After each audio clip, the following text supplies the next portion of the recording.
on Tushar's channel, on Matt's channel, both on Twitch and on YouTube. I'm gonna wait for confirmation from all of you in the chat. Let me know if you can hear me, if you can see the screen properly, if everything's looking good and sounding good. But it's a pleasure to be back with you all today for round number 6 of the Vigevano Chess Festival Open Tournament. Matt and Tushar have been playing this tournament. They started on Saturday, I believe, and this is now day 3 of the tournament out of 4 days. 6 out of 9 rounds. And so far, it's been a really interesting event. A lot of amazing chess has been played. We've got some ups, we've got some downs, and that's the nature of chess for you. I see people in the chat. Love to see it. What's up, Jet? What's up, Ujwal? Sweet Blues, Nadia, Runner. How you all doing? It's great to see you all the bros in here. Um, just a little heads up for everybody. We will be going live with the games in just a few moments. I have it on good authority that Tushar might show up a little late for the start of this game. It seems to be a running theme in this tournament. At least the last game I commentated, he was pulling a little Carlos Magnesium, a little Magnus Carlsen. But we'll see if he's able to work with low time. In the back over there on the left, you see that little handsome man by the name of Matthew Pritchard, aka Houseline, who you can find on Twitch. Matt is doing joint streams with Tushar over the course of this tournament in Italy. He is currently on a score of 2.5 out of 5. Tushar himself is on 3 out of 5 of the sadistic Tushi, the Blunder Panda, and he has been having some really great games so far. We'll see if these two fine young lads are able to get some more wins over the course of the rest of this tournament. We've got 4 more rounds to play, so there's still a significant amount of chess left to be played. Let's see how it goes, though.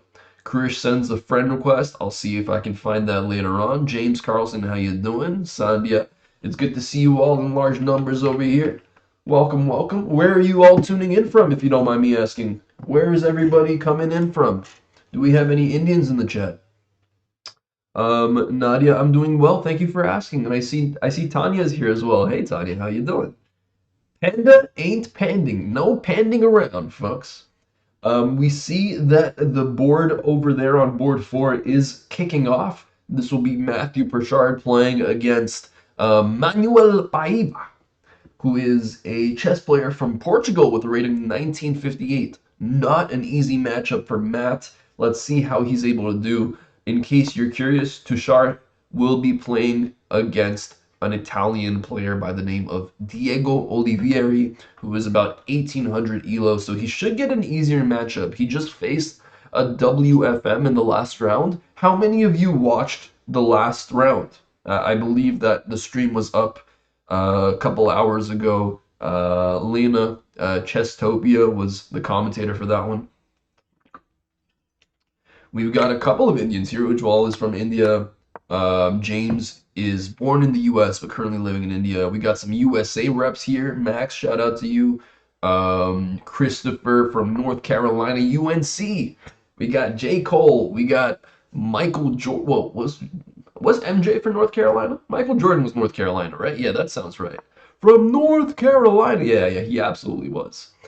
Paraguay, Esteban. Hola, mi amigo. Welcome, welcome. Bienvenidos.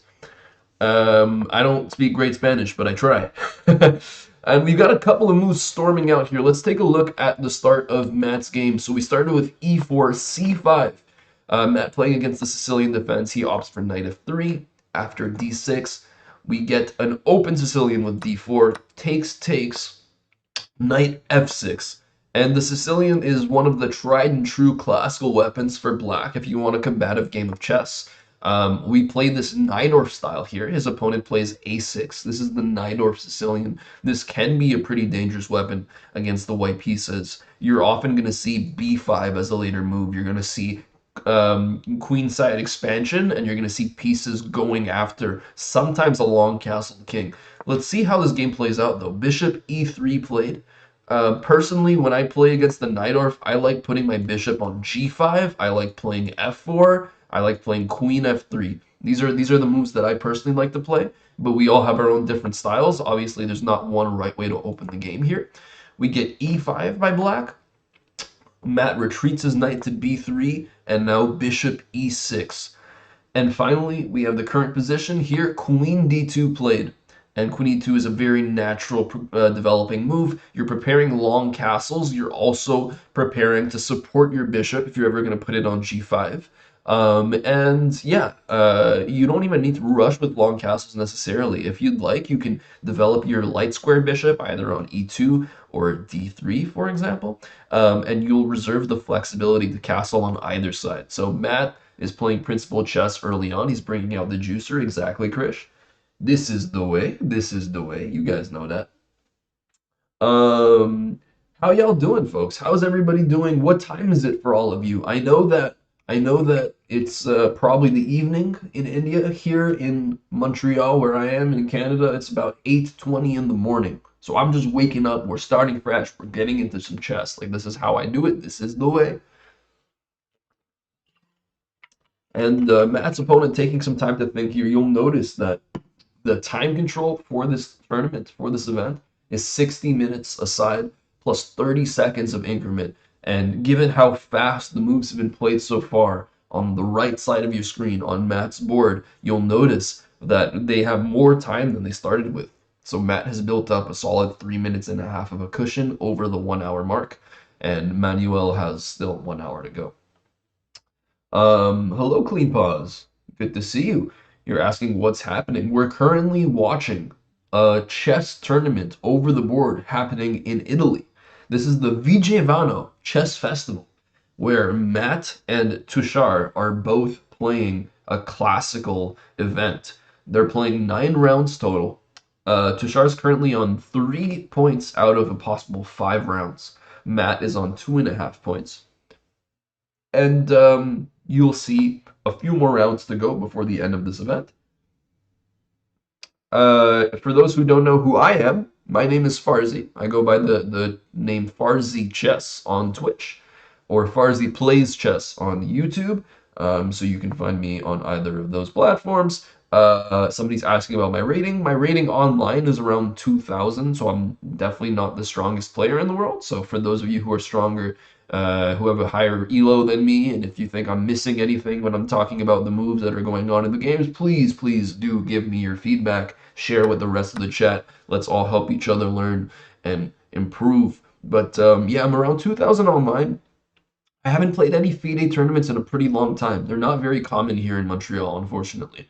So the last time I played a FIDE tournament was a few years ago, and I believe my rating was around 1,500 or something like that. But it's probably, I mean, back then I was maybe like 1,600 online. So I've definitely gotten better at chess since then. Maybe I'll play a tournament one of these days. We'll see. This is Tushar's first tournament. This is Tushi's first tournament in, I think, like 5 or 6 years, maybe even more.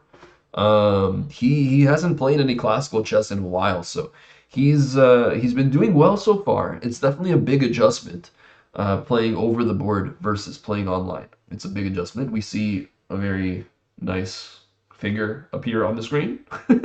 I believe that's probably one of the arbiters there. Um, Get a couple more moves, by the way. So let's take a look again. After queen d2, the opponent plays bishop e7, preparing to castle on the king side. f3 played by Matt, here supporting the pawn on e4. Very common move, especially indicating that you're going to castle on the queen side. Usually you don't want to push this f-pawn too early if you're planning on castling on the king side, but f3, given that your king is not in any threat and you're going to castle safely eventually, I would imagine. Supporting the pawn and freeing up the movement of the knight makes a lot of logical sense. h5 played. Black deciding to grab some space on the king side with h5. No direct threat here. And so the knight jumps in to d5. And we get our first opportunity for a trade of pieces. And black decides to go for the trade of knights. We get knight takes d5, e takes d5, and bishop f5 here. We follow up with bishop e2, so still reserving the right to castle on the king side. I don't know if necessarily you want to do it. Um, It might not be the worst thing in the world, to be honest. It might not be the worst thing in the world. You do have to worry about the fact that the H pawn is already advanced. So I'm not sure what we'll see. If you castle on the queen side, you've got to pay attention to the fact that the C file is open or semi-open. Black can work pretty freely on the C file, and targets are already created, right? If you imagine the rook stepping in, the rook and the bishop already do quite a lot of damage, and here the queen is not enough as a defender. So that's something to keep an eye out for. We get a5. So black decides like, hey, I'm gonna push all the little kiddos on either side of the board, a5, h5, and the pressure is on the wings of the board. A4 played by Matt, shutting down the possibility of a4 hitting the knight.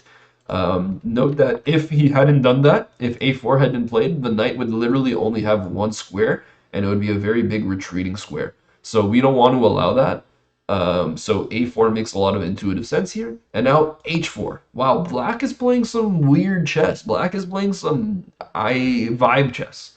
You guys know what vibe coding is? Black is vibe chessing. Black is like a4, a5, h5, h4. I don't care. Black is just vibing. Yeah, that's what's happening. Hello, Divyansh. How you doing? Good to see you in the chat. Antkul, Rahul, great to see all of you. Where is Elena Kid? Elena Kid will be back with commentary tomorrow. For now, you have Farzi Kid, who is much less smart and much more immature. So apologies for that. But we're gonna have some fun though, and that's what matters. We're gonna hop those ponies. We're gonna bounce those juicers. We're gonna have a good time. Hello, Selector Zen. How you doing? It's good to see you. I like the emote there in the chat. So we are still waiting for Tushi to make his appearance here. He started around uh 4 late as well. So I don't know if it's a running theme here. For those of you who watched the last round where Elena was doing the commentary, did he show up late that round too? I'm actually curious. I don't know what's going on here. 5TS Gamer, hello, hello to you. How you doing? It's good to see you. Do I vibe code? No, I do not. I'm not a programmer. I don't have those skills. Tushi should be showing up in a few moments. Fingers crossed. Hopefully. We would like for him to not concede the game by default. That would be pretty bad. Hello, random 1200 elo guy. It's good to see you. I'm doing well. It's nice to be here. We're doing some commentary today. Priyansh, great to see you too. Lovely seeing all of you folks in the chat in large numbers. Hope you're all having lovely days wherever you may be. 5TS, good to see you, and I'm doing good too. Arda. Anonymous saying I do good commentary, but Tushi bullies Elena, so that's why. Yeah, I've seen the videos. I've seen the videos. Elena gets yeah, she gets bullied pretty hard. Tushi doesn't go easy on the fellow streamers, on all those little kiddos out there. Appreciate the follow, by the way, Kuma, on my channel. Runner, how you doing? We're waiting. Oh, look at this! Look at this! We have an appearance. The Blunder Panda is here, and he's ready. Look at that smile. Look at that handshake. We got it going, folks. We got it going. What's my rating? I'm around 2,000 online in Rapid, Blitz, Bullet, all of those. Probably a little bit higher than 2,000 Rapid, but it's been a minute. I haven't been playing my chess recently. I've been too busy watching my juicer videos. Um, you just played a tournament this weekend. There were some good lessons learned. Hey, dude, that's awesome. I mean, it's playing chess. You'll realize, even when you watch these games, you'll realize, like, no matter how hard you work, no matter how much effort you put in, you're always going to learn more. That never goes away. That's the beauty of chess in a way. It's like, no matter how good you are, no matter how experienced you are, there's always going to be lessons to take away from. And if you're able to use those lessons and work on them and build from them, you're gonna grow as a chess player, my friend. He supports USA. What are we talking about here? Who are you talking about? Me personally, I'm a Canadian. I'm a Canadian, so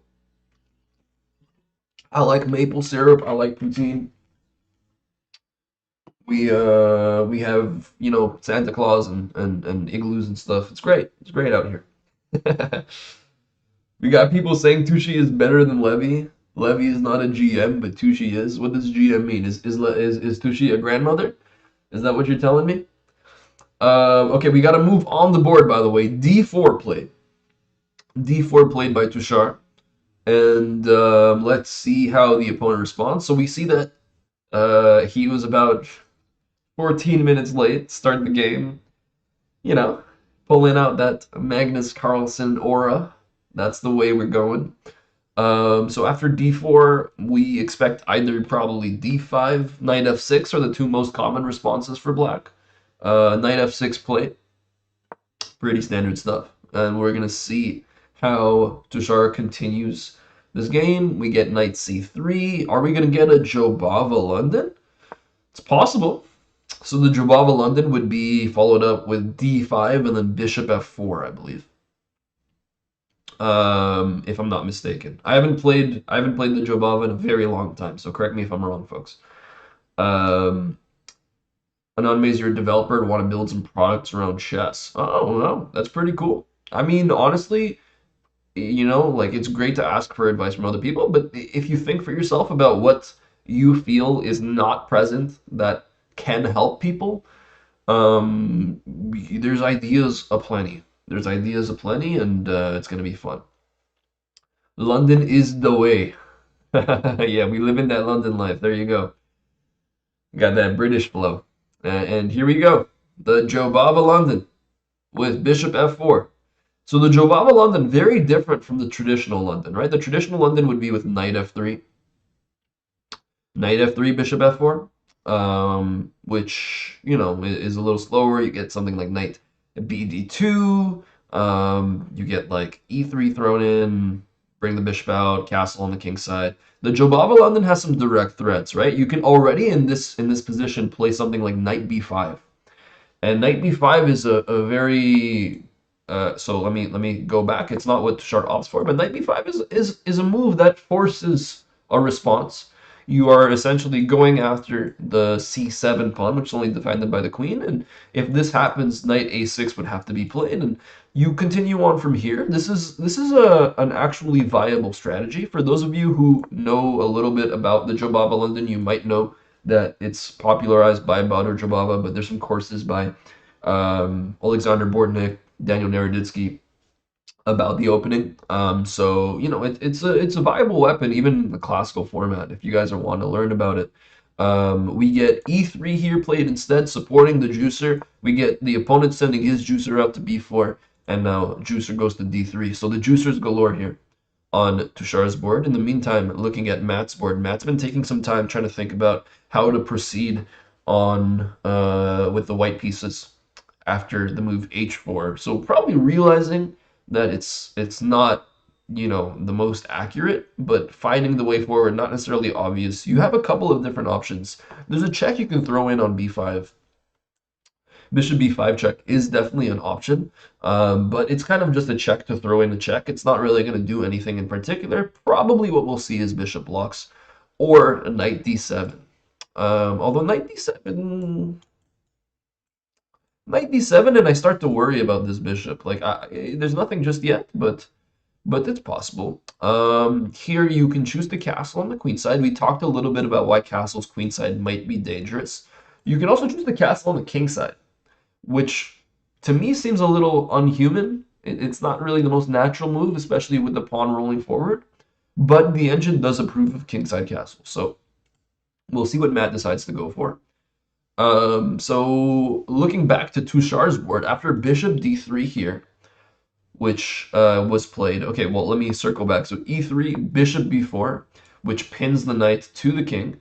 Now, the threat is going to be knight e4. Knight e4 is going to be the direct threat. If knight e4 comes in, you're going to be having a double attack on this knight, which is pinned to the king, and you're probably going to have to play a queen move and double your pawns on the c file. It's not ideal. So bishop d3 played. Now, if you play this move, it's a little rushed. You can just takes, and you can probably just proceed from here. These pawns are pretty weak. I mean, at least the pawn on e4 is. If they try to defend it, the e6 pawn becomes a weakness. So this is not viable anymore, which is why the opponent plays c5 here. We get d takes c5. We anticipate probably bishop takes c5. Although you don't have to rush because white has no good way of adding a defender to this pawn.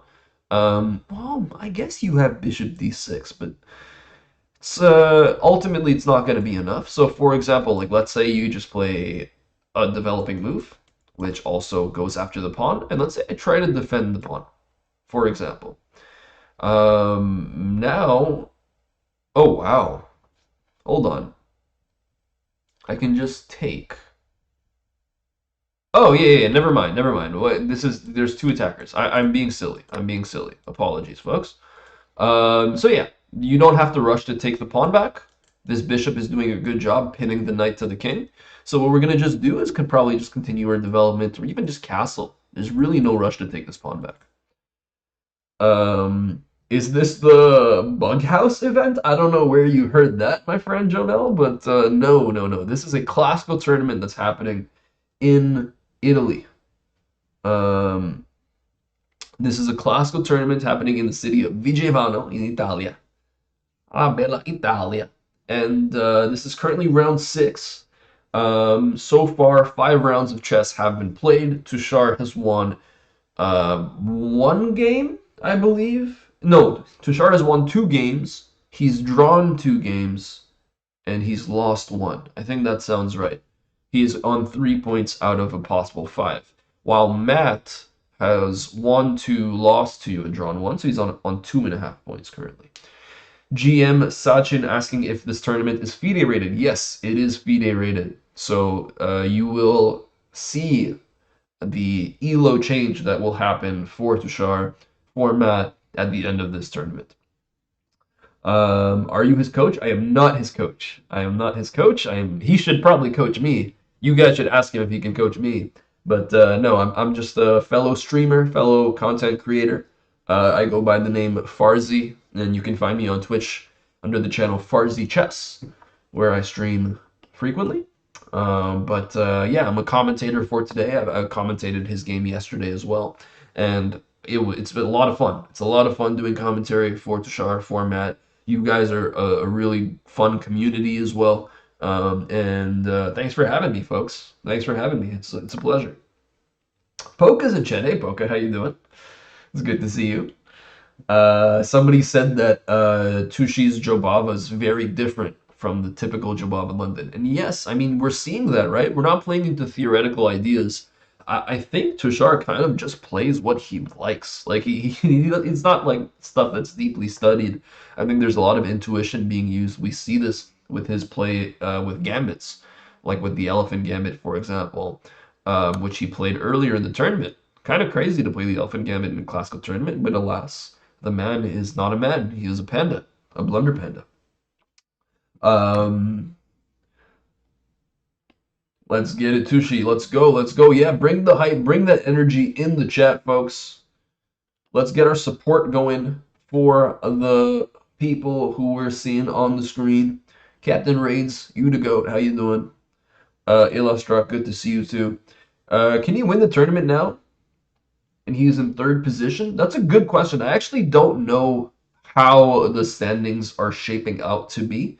So for those of you who are interested in keeping up with Tushar's games or Matt's games or any of the other streamers, you're going to be able to find this event on chess.com. So if you go on chess.com/events, you'll be able to find it under the name Vigevano over 20 tournament. We're going to hope that Tushar can indeed fry the chicken. You guys know what's up. Yeah, you'll be able to find his results. However, the results that are on chess.com only include the games played by streamers. So it's not the actual full, complete standings. So I'm not actually aware of what the standings are looking like currently. But we can probably ask Tushar after this game how that's going. Skembix saying you can check the standings on chess results. Chess.com only shows the 10 DGT boards. Yeah, exactly. So chess results, which for those of you who are unaware, is a great, great website that usually keeps a bunch of tournament information from all over the world. If you're able to find this tournament on chess results, that would be chess-results.com. You'll be able to find accurate standings and results there. We get a couple of moves being played. Let me circle back to Matt's board. Matt played castles. Wow. Wow. I was saying that this move didn't look very natural. But Matt decides to go for kingside castling. It's one of the best moves in the position. And one of the good things about castling on the king side is the rook gets to be on a really good file here on the f file. You can probably try to open things up. It's not going to be immediately possible, right? Because if you play f4, then they can probably play e4, although this becomes a pretty weak pawn. And the reason why this doesn't look that intuitive to me is because I would imagine g4, I mean g5, g4 is coming from black. And it can be a little scary. It's not possible immediately because after g4 you can just take. But you're kind of walking in to the line of fire. So it will be interesting to see how this game plays out. Circling back to Tushar's game, after knight f3, bishop takes, b takes, we get knight takes on c5. So black finally takes the free pawn there and equalizes the game materially, and Tushar castles on the king side. So you get both players deciding to kingside castle. Maybe they were just deciding to just be twinning today. And now it's going to be up to black to decide how to proceed. I mean, the very natural continuation for black is probably just kingside castles themselves. Interesting to note that Tushar had 47 minutes when he started the game, and he now has 48 minutes on the clock. So, I mean, this is, the man plays fast. The man plays fast. You know, he put his kitty in bed, and now he's chilling. He's just chilling. Somebody's asking where the tournament is happening. Yes, chess fan, thank you for letting us know. That tournament is happening in Italy, in the city of Vigevano, where they have an annual chess festival. It's actually really cool this year. They've got like 10 streamers playing. So Tushar and Matt are not the only folks there. You guys have probably seen Sarah Chess has been on Tushar's channel in the past. You might be familiar with Phoebe Witty, with Asmawada, with Rach Angel, Shiva Ita. We got an Italian streamer as well. We got a lot of pretty cool people. A lot of cool people out there. And you guys can see everybody's current live games on chess.com. Harish is asking, what's the strategy over here for white and black? Let's take a look. Let's take a look at Tushar's game in a little bit more depth here. So naturally, I personally feel that castling is probably the most natural continuation. You don't have to immediately castle. You can decide to proceed a little bit more cautious. I mean, a little bit more actively.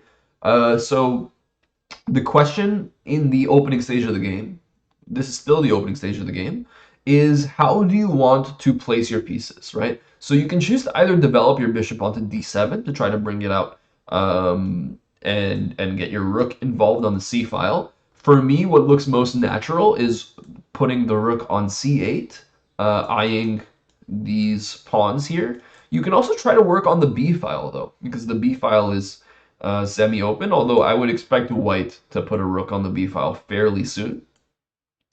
So, what I'm seeing as possible plans are castles, bishop d7, rook c8, and potentially trying to work with your knights. I don't know what side wants to break open the center here. I'm not entirely sure. If you can maybe put the knight back and try to support a move like e5, that could be interesting. Like a knight d7, queen e7, e5. If the bishop's forced back, e4 would come with a fork. Now, obviously, all of these are plans that have to be put into place over a sequence of moves, and there's a back and forth exchange. That's what chess is all about. It's understanding your own plans and how they act against your opponent's plans. But it's good to think about where you want your pieces to come out and where you want the pawn breaks or the pawn pushes to happen. Do you want to play, for example, slowly like b6 and bring your bishop onto the b7 square where it can operate on this long diagonal? You might have tactics with pushing the d4 pawn, for example. For Tushar, for Tushi, for the big man himself, You probably want to work with the B file that you've opened up. You might want to, throw in a check at some point if you want to open things up on the D file as well. Maybe we're going to try to work for E4, probably C4 at some point. If we can get the C pawn off, if we can trade off these pawns, that would be pretty nice. This C pawn currently being one of the primary weaknesses in the position for white. I don't see any immediate plans though. I'm going to be completely honest with you all. We get kingside castles by black. And let's see what he decides to do. So c4 is one thing I have my eye on. You could probably try playing bishop g5 and pin the knight to the queen. That's also a possibility. Um, but bishop g5. Okay, c4 played very fast. So Tushar and I are on the same page, which is nice. I feel like I'm a 1900 rated FIDE player now, which is cool. And let's see what black decides to do. So, it would probably be ill-advised to take this pawn. That seems like it's just helping white. So if you just take, you see the advantage goes away and it becomes almost equal. So what do you do here with black? What do you do here? It's important not to be too slow either. I mean, I was talking about the fact that putting something on the e file to support a possible e5 move could be interesting. You could start by developing the pieces that haven't moved yet, so your queen, bishop, rook. So queen e7 and trying to prepare something like e5 later on is a possibility. The engine's favorite move, the computer's favorite move, is b6. b6, and I assume the idea is to play bishop b7. And like I said, the fianchetto, well, semi-fianchetto bishop, yeah, I guess it is fianchetto. It creates long-term pressure on this long diagonal here against white's king. And that is certainly a possibility that could be considered. We do get b6. Wow, look at this. I'm like an oracle. I'm just predicting everything. So b6. The obvious intention is to prepare bishop b7. Here, Tushar is probably going to be more than happy to take this pawn. I mean, you don't play c4 if you don't want to grab this pawn. Like we said before, the c pawn was the weakness in the position. If we can fix that, we're probably pretty happy. Although you do have to consider what happens after c takes, knight takes. Do you want to keep this bishop? That's the question. Because if you want to keep this bishop, you're probably going to have to place it either on g3 or on e5. So those are some choices to be made. Tushi was winning completely in his previous round. Position was plus 11. How did he lose? Interesting. I don't know. I'm gonna take a quick look. I'm curious now. You guys have made me curious. Let's see. I haven't actually looked at his last game. Let's see what happened. Oh wow, you're not kidding. He was completely winning. What did he miss? Queen h5 here. Very nice. Trying to get some x-rays against the king. The bishops get traded off here. And for some reason, Tushar played king e7 here. I guess the reason is to try to go after this knight, which would have been lost. What he should have done was kept going after the king. So the plan of attack would have been knight g4. This is tricky though. It's really not that easy to see. Knight g4, which takes away the pin temporarily, but you definitely cannot take this knight because then you just get checkmated. So that's not a good idea. In this case, white doesn't have too many moves. Maybe you can try. This is a complicated position, folks. It's a complicated position. Maybe I'm wondering if queen g2 is an option. Maybe queen d3. Just keep everything safe. Also target the knight. Now. And then bishop g1. And the plan is to go knight f2. That's the idea. So it's not obvious, guys. It's really not obvious. And Tushar missed it. He played He played instead here. Wait, let me just find the moment that happened there.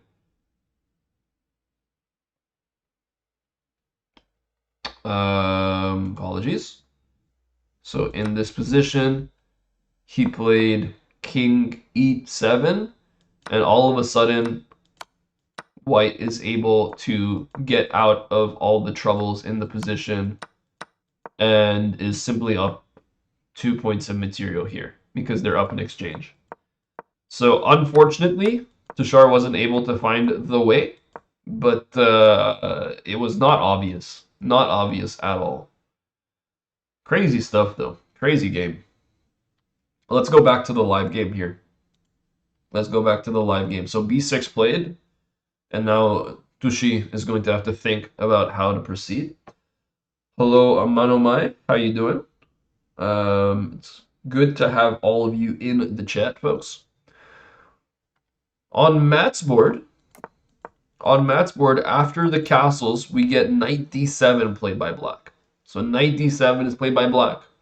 We're probably going to get the knight coming out further, maybe to f6, adding some pressure onto d5. C5 doesn't really make too much sense here. I mean, I think knight f6 is the reason why. I think knight f6 is the way. And now Matt's gonna have to take some time to think. Knight d7 was not the oh no, it was the best move. Okay, knight d7 was the best move in the position. And now you have to show why you castled on the king side. Now is really the time to say, I castled on the king side because I want to play f4 and open up this rook. That's going to be the key. Note that you cannot really play e4 here. e4 would be ill-advised.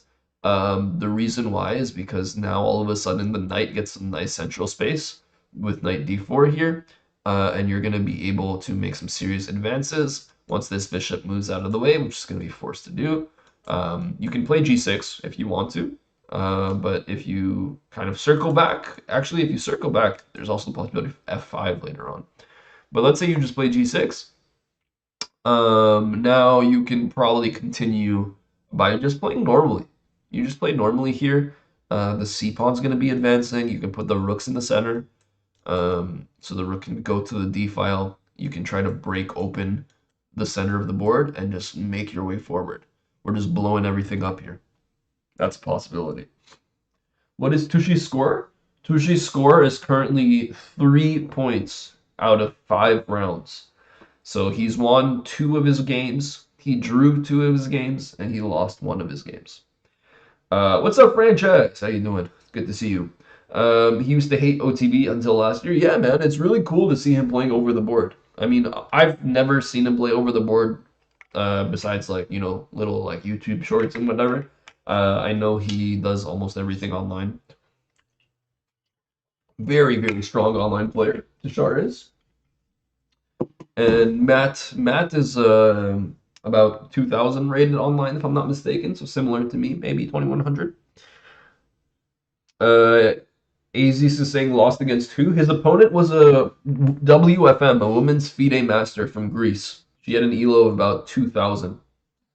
Pretty strong player. Tushar deciding to go bishop g5. This was the move that we talked about here. And the point is to pin the knight to the queen, of course. Now, what this does is it doesn't make the knight unable to move. It also makes the queen unable to move. So the queen stepping up to d7, for example, or c7, which are pretty natural squares for the queen, are not possible anymore. Because if you step the queen forward, we can just take here, and we're going to open up the king. Apparently, there's even better moves you can play here in this position. Oh, well, 95. Okay, but let's say we take away 95 as a possibility. Let's say we play queen to c7. Well, now we're just going to take, and all of a sudden, the king becomes a sitting duck here. It's a giga dummy. It becomes a giga dummy. So bishop g5 play. And now we're going to see how black responds here. So black has the option of grabbing this bishop on d3. That is certainly a possibility. You can also take the pawn. And if you take the pawn, then you can probably trade the queens. And now all of a sudden this knight can move. So queen takes, rook takes, and now the knight is free. It's free to move. It's free to roam, so you can bring it out somewhere. Or you can just defend each other. Also attack the bishop. That's a possibility as well. Moe's watching from Halifax, Nova Scotia. Fellow Canadian in the chat. Hey, love to see it. I've never been to Nova Scotia. I'd want to go to the Maritimes. I'm out here in Montreal, Quebec, Canada. Yeah, Tushy gave away the advantage, unfortunately. But I mean, when you play the Jobava London, if you're playing against somebody who knows what they're doing, you're probably going to enter at best equal territory. But it's fun. It's a fun opening. It's one that's not studied often. So you're going to be able to get into previously unseen waters quite frequently. And that's often to the benefit of the more intuitive tactical players rather than the more theoretical positional players. And Tushar strikes me as somebody who's, but well, he is pretty good with his positional play, but he's quite intuitive as well. Did I watch F1 in Montreal? I didn't go this year. I went 2 years ago, and it was a really cool experience, but it's not cheap. I did see what happened though. Shout out Kimi Antonelli, and what a shame for George Russell. That's tough. We got somebody with a 529 bullet rating. The absolute goat is in the chat. Magnus Carlsen, is that you? That's sick, dude. Let's go. Giga Dummy gonna show his shenanigans and punch the kitty? Yeah, punch the kitty right in the backpack. There you go. You know what's up. So let's see what's Matt gonna decide to do. If he's not playing f4, right? F4 strikes me as the most logical. It's like why you castle on the king side is to be able to play f4. What else could you think of doing here? Probably activate your rooks, right? Probably activate your rooks. Maybe you can try bishop b5 and just, you know, activate one of your worst pieces. So in the candidate move process, right, when you're deciding what move you want to do, one very helpful practice or technique is looking at all the pieces that exist on in your position and identifying which one is the weakest currently, which one is doing the least. And that's called strengthening your pieces. So I'm realizing, okay, you know, my pieces, you know, are pretty coordinated. My rooks right now aren't really doing too much, although my rook is supporting on the f file. This rook on a1 is doing very little, so maybe I can activate it, bring it towards the center. This bishop here was doing nothing on e2. That's why that's why Matt decides to bring it up. And Matt believes that his opponent's bishop is stronger than his own bishop. Engine disagrees. The engine disagrees. The engine would have liked going bishop b5, for example. F4 was, to me, the most logical, but then again, chess is difficult. I mean, I had the benefit of looking at the engine. It's not easy. Someone saying you like the opponent's calmness. Yeah, the guy's just chilling. He's just going, just living life, you know, just doing well. I love it. So we're probably gonna get takes. Like that's what I would imagine. Takes, and then Black, you know, gets the time to castle or to develop the knight, however they decide to do. Moe saying it's currently 29 degrees Celsius in Vigevano, taking its toll on the players. Yeah, no doubt. It's been extremely hot throughout the entire event. You see players fanning themselves with the table sheet, the table card. You see people drinking a lot of water. It's important to stay hydrated. I mean, chess is a mental game, right? Chess is a game that requires you to be focused, to be concentrated. Being hydrated is a big part of that. You don't want to get a headache when you play a chess game. Trust me, I can say that from experience. Not fun. It is not fun. So Tushar's still thinking here. Bishop b7 was played after bishop g5. So ignoring the pin, no biggie. We played b6. We're going to play bishop b7. Very natural continuation. And now Tushi, the blunder panda, is going to have to decide how to continue from here. I still like taking the pawn. It's not the best move in the position, but I still like taking it. I just don't like the look of these pawns. But then again, there's a reason why I'm not a strong player.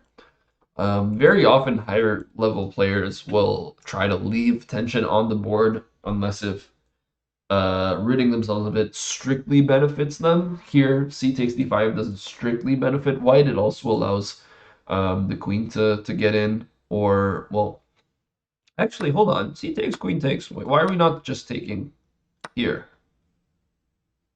And then something like knight h4, for example. Like, what's wrong with this? Apparently, this is bad for white, but I don't know. I feel like I would like the look of this personally. Obviously, you've got long-term pressure on the diagonal, but you've got an open king. I guess the point is that you can't really attack it fast enough.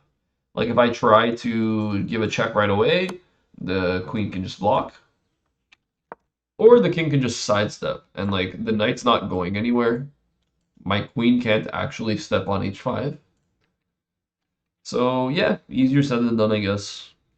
I would think about, yeah, I'm not sure here. What's up, Raids? How you doing? How you doing? So after bishop d3, bishop takes d3 on Matt's board, we get queen takes on d3. And like I said, this kind of leaves the time for black to castle or to play anything without needing to rush. So you can castle, you can play um, queen c7, for example. I don't know, just develop a piece. An interesting thing you can do here is play h3 and just kind of justify the move h5, h4. So you play h3. If they take, if white takes, this is not looking good, right? You get an open king. And if you decide not to take, if you decide to go g3, for example, well, now all of a sudden, the g2 square is going to be a target. So here, the best thing to do after h3 is actually not do anything, which is kind of crazy. You just play rook f2. And if they take, you just take back with the rook. But yeah, this is some goofy chess. This is some goofy chess right here. Am I Tushi's assistant? Yeah, you can call me that. I guess I'll take that title. The juicer. Yes, Ehab. My bad, my bad. Y'all are here to correct me. I appreciate it. Light square juicer. Nasty. Um, what am I missing in the chat? Raids, you saying you're tired? I'm pretty tired too. I only got like 5 hours of sleep, so forgive me in advance if I ever am yawning or if I ever am a little lower on energy. I hope you guys can forgive me for that, but I'm gonna try my best to keep up with the energy. Timbo Slice. What a great name, by the way. Timbo Slice. Shout out to Kimbo Slice. What is Tushar's record after 5 rounds? He's currently on 3 points. So he's got 2 wins. No, sorry. Yeah, 2 wins, 2 draws, 1 loss so far in 5 games, which totals out to 3 points out of the first 5 rounds. And hopefully he's able to keep the win column going up in today's game. It's still very early stages in the game. As a reminder, as a heads up to all those of you who tuned in later into the stream, Tushar actually showed up late to this game. So even though he's down 10 minutes on the clock, he actually started the game with only 47 minutes on his clock. And his opponent started with an hour. So, the advantage is pretty big. Info was watching the AAA Noche de los Americanos. Yeah, Chad Gable being El Grande Americano is crazy, dude. Crazy. I had no idea. I had no idea it was going to be him. I'm blown away. But what a match, though. What a match. I don't know if we have any wrestling fans in the chat. One thing about me is I'm a big wrestling fan. I like WWE. I like AEW. So that's something that I enjoy talking about. W Nadia. Chessman saying, will Blunder Panda fry the chicken? I think we're gonna fry some chickens. I think so. I want to eat some fried chicken now that you guys are talking about frying chicken. Like I'm hungry. I'm hungry. Somebody give me some.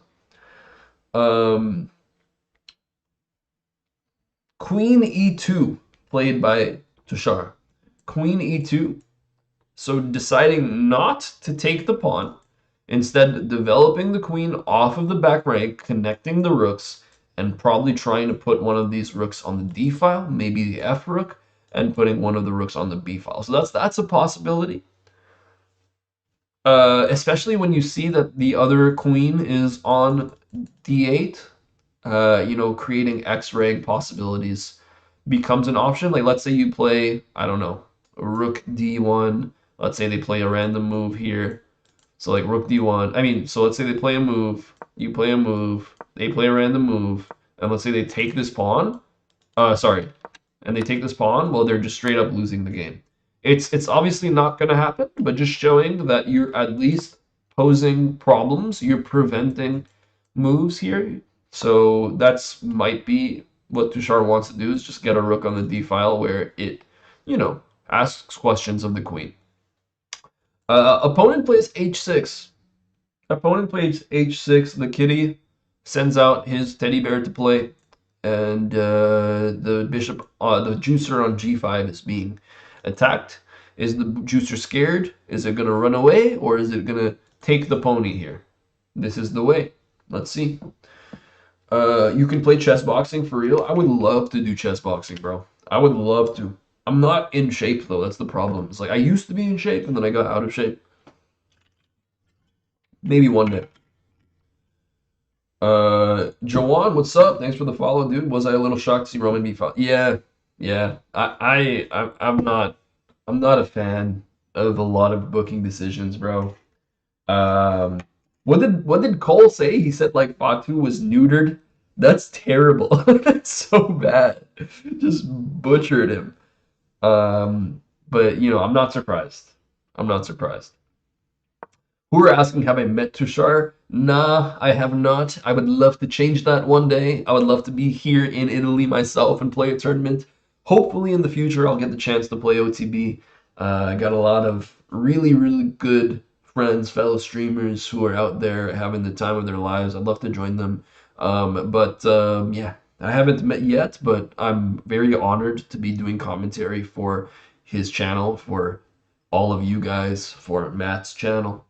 Dan asking what the opponent's rating is. The opponent's rating is 1800. 1800 for Tushar's opponent. Matt is playing an opponent rated at 1958, so a very strong player from Portugal. I love Oba, Lucas. Oba Femi, that's my guy. Bro, he's the next big thing. He's literally gonna be I can't imagine anybody else being better positioned to be the guy. Maybe Trick Williams, maybe, but like Oba's such a beast, dude. He's so good. Of course, Dan. It's my pleasure. That's what I'm here for. So Tushi says, I want my juicer. Don't take my juicer. So he puts the juicer on h4. He keeps the pin. The pony is stuck in the way of the fatty. And now we're going to see how black continues here. Taking the pawn, still on the table, by the way. It's been on the table for a long time now. We have the possibility of rook c8, which is something that I mentioned to you guys. Rook c8, stepping onto the semi-open c file, keeping an eye on the targets here. Let's see what they decide to do. Also, a lot of you guys probably don't like, probably prefer playing with the juicer pair. So what black can do is say, okay, you run away with your other juicer, I'm going to take your light square juicer. That's also a possibility. Let's see. What languages do I speak? I speak English, I speak French, about français aussi. Hablo un poco en español también. And I speak a little bit of Farsi. Farsi Gamizano. I don't know if anybody speaks Farsi, which is the language spoken in Iran or Afghanistan, but my mom is from Afghanistan, which is why I speak a little bit of Farsi. Unfortunately, I don't speak any Hindi or Gujarati or Urdu. I wish I could. I know a couple of words. Like I know like tike. Or I know like, for example, like, I don't know, a few words, but not enough to have a conversation, unfortunately. Are yar, I can say that. I can say are yar. So, I get by. What else am I missing in chat? How come Tushar only has a 1900 elo? He hasn't played a FIDE tournament in like more than like or 6, 7 years. Sorry, guys. He hasn't played in a long time.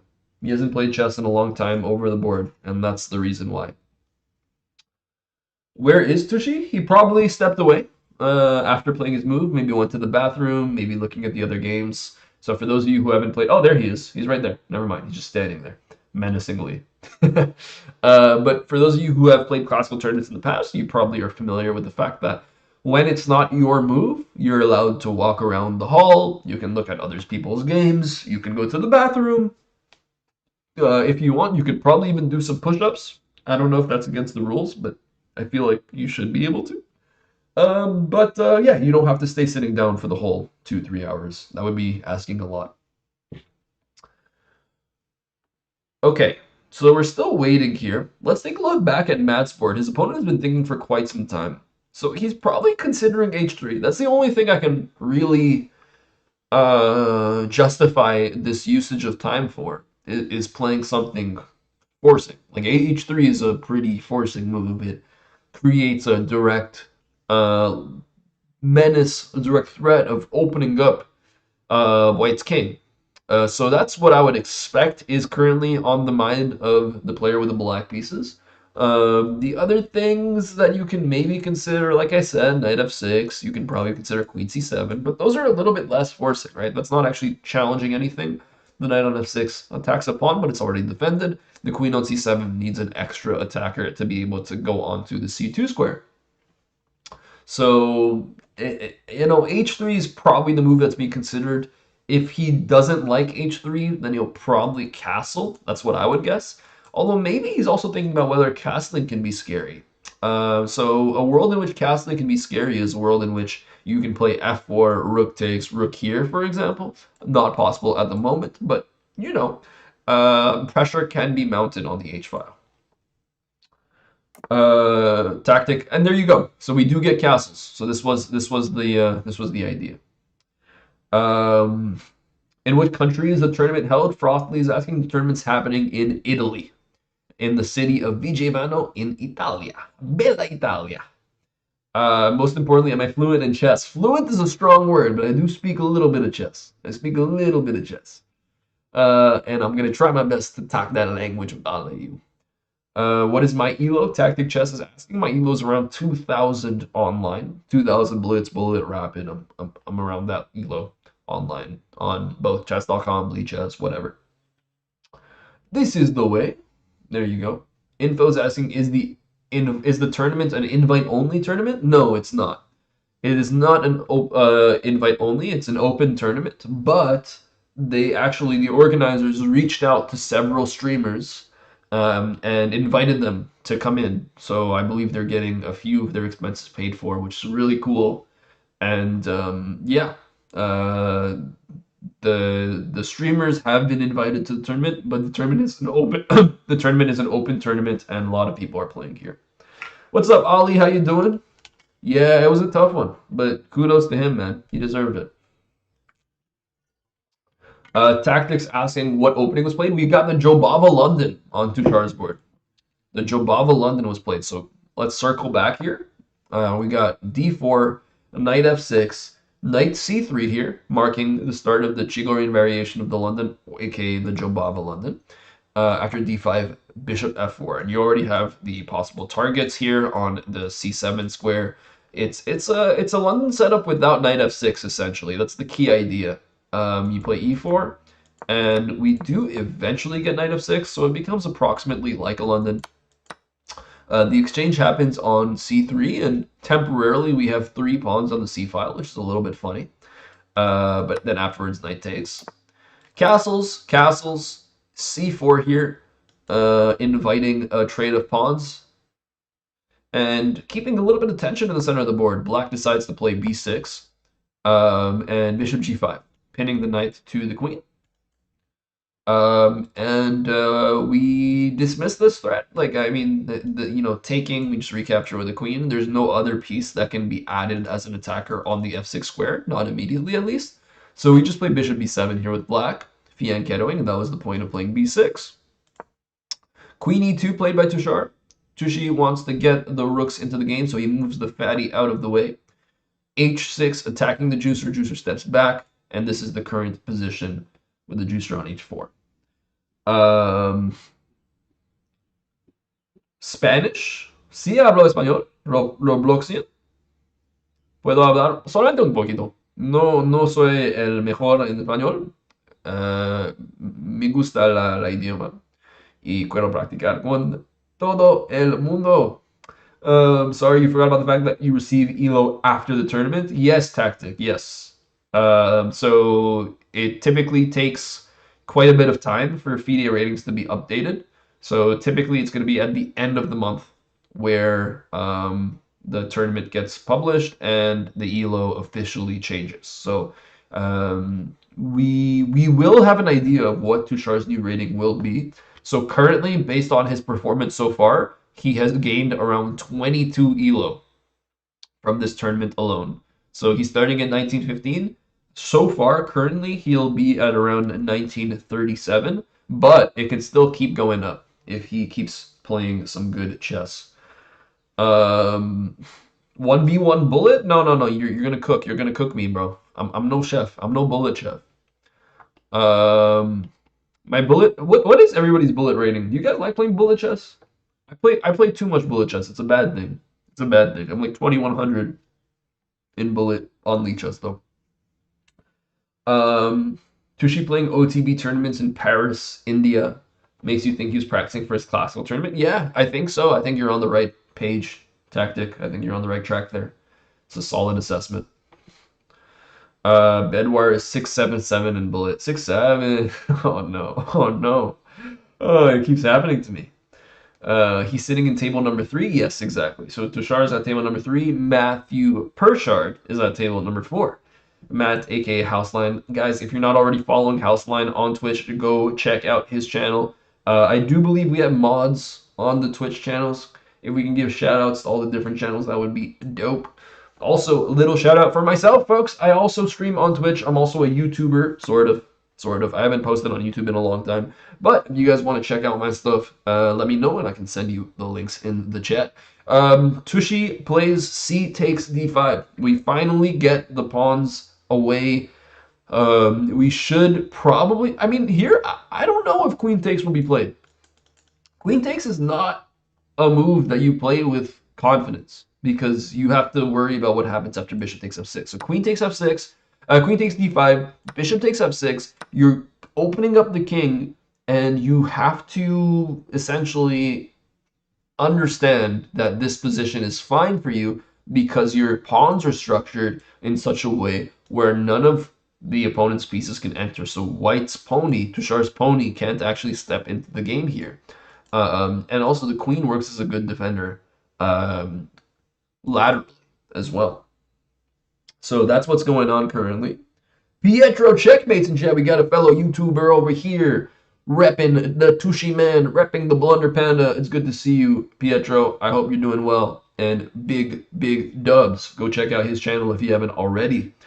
What's my take on Gukesh versus Sindarov? Great question. I mean, here's the thing. I really like Gukesh. Like I've been a Gukesh supporter for a long time, even before he was world champ. I actually got to see him play in Singapore. I flew to Singapore. I watched Gukesh play against Ding. Really cool experience. However, I really like Javokir Sindarov. His candidate's performance was literally groundbreaking, like literally unseen in the history of the candidates tournament. So I think that Sindarov should probably be the favorite, but I also think it can really go either way. The nerves, the stress behind a world championship match are probably something that very few people in the world can even understand or fathom. And Gukesh, having done that one time already and won, to me, means a lot. To me, that means that we have seen him perform under stress at the highest level and get the victory.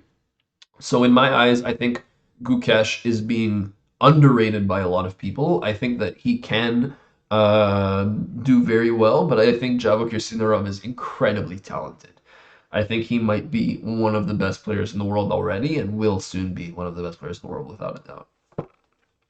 Do I like Tushi's position so far? Asking the real questions here. I don't love it, to be honest. So let's look back at the live position. I don't love it because it's very passive for the moment. If you do get this continuation, right? If you do get queen takes, bishop takes, pawn takes, I just don't see the way forward necessarily. This knight is not going to be able to do too much.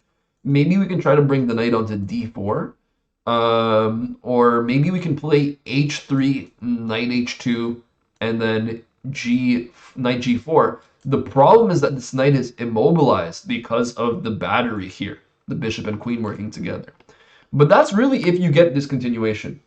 If you get something else, which is likely. The queen takes d5, I don't think is likely. I think it's a very difficult move to play with black. If you get something else, like for example pawn takes, then all of a sudden it becomes so much easier to play with white. It becomes significantly easier to play because now this knight has room to maneuver. This queen's going to be able to step in. You're going to be able to push your f pawn as soon as the knight moves out of the way. So pushing for a central pawn break as well as a possibility.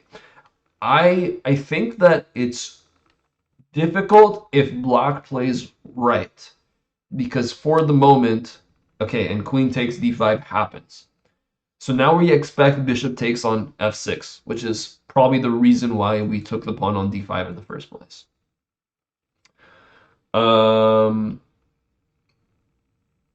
What did I miss in the chat? I missed a few things in the chat.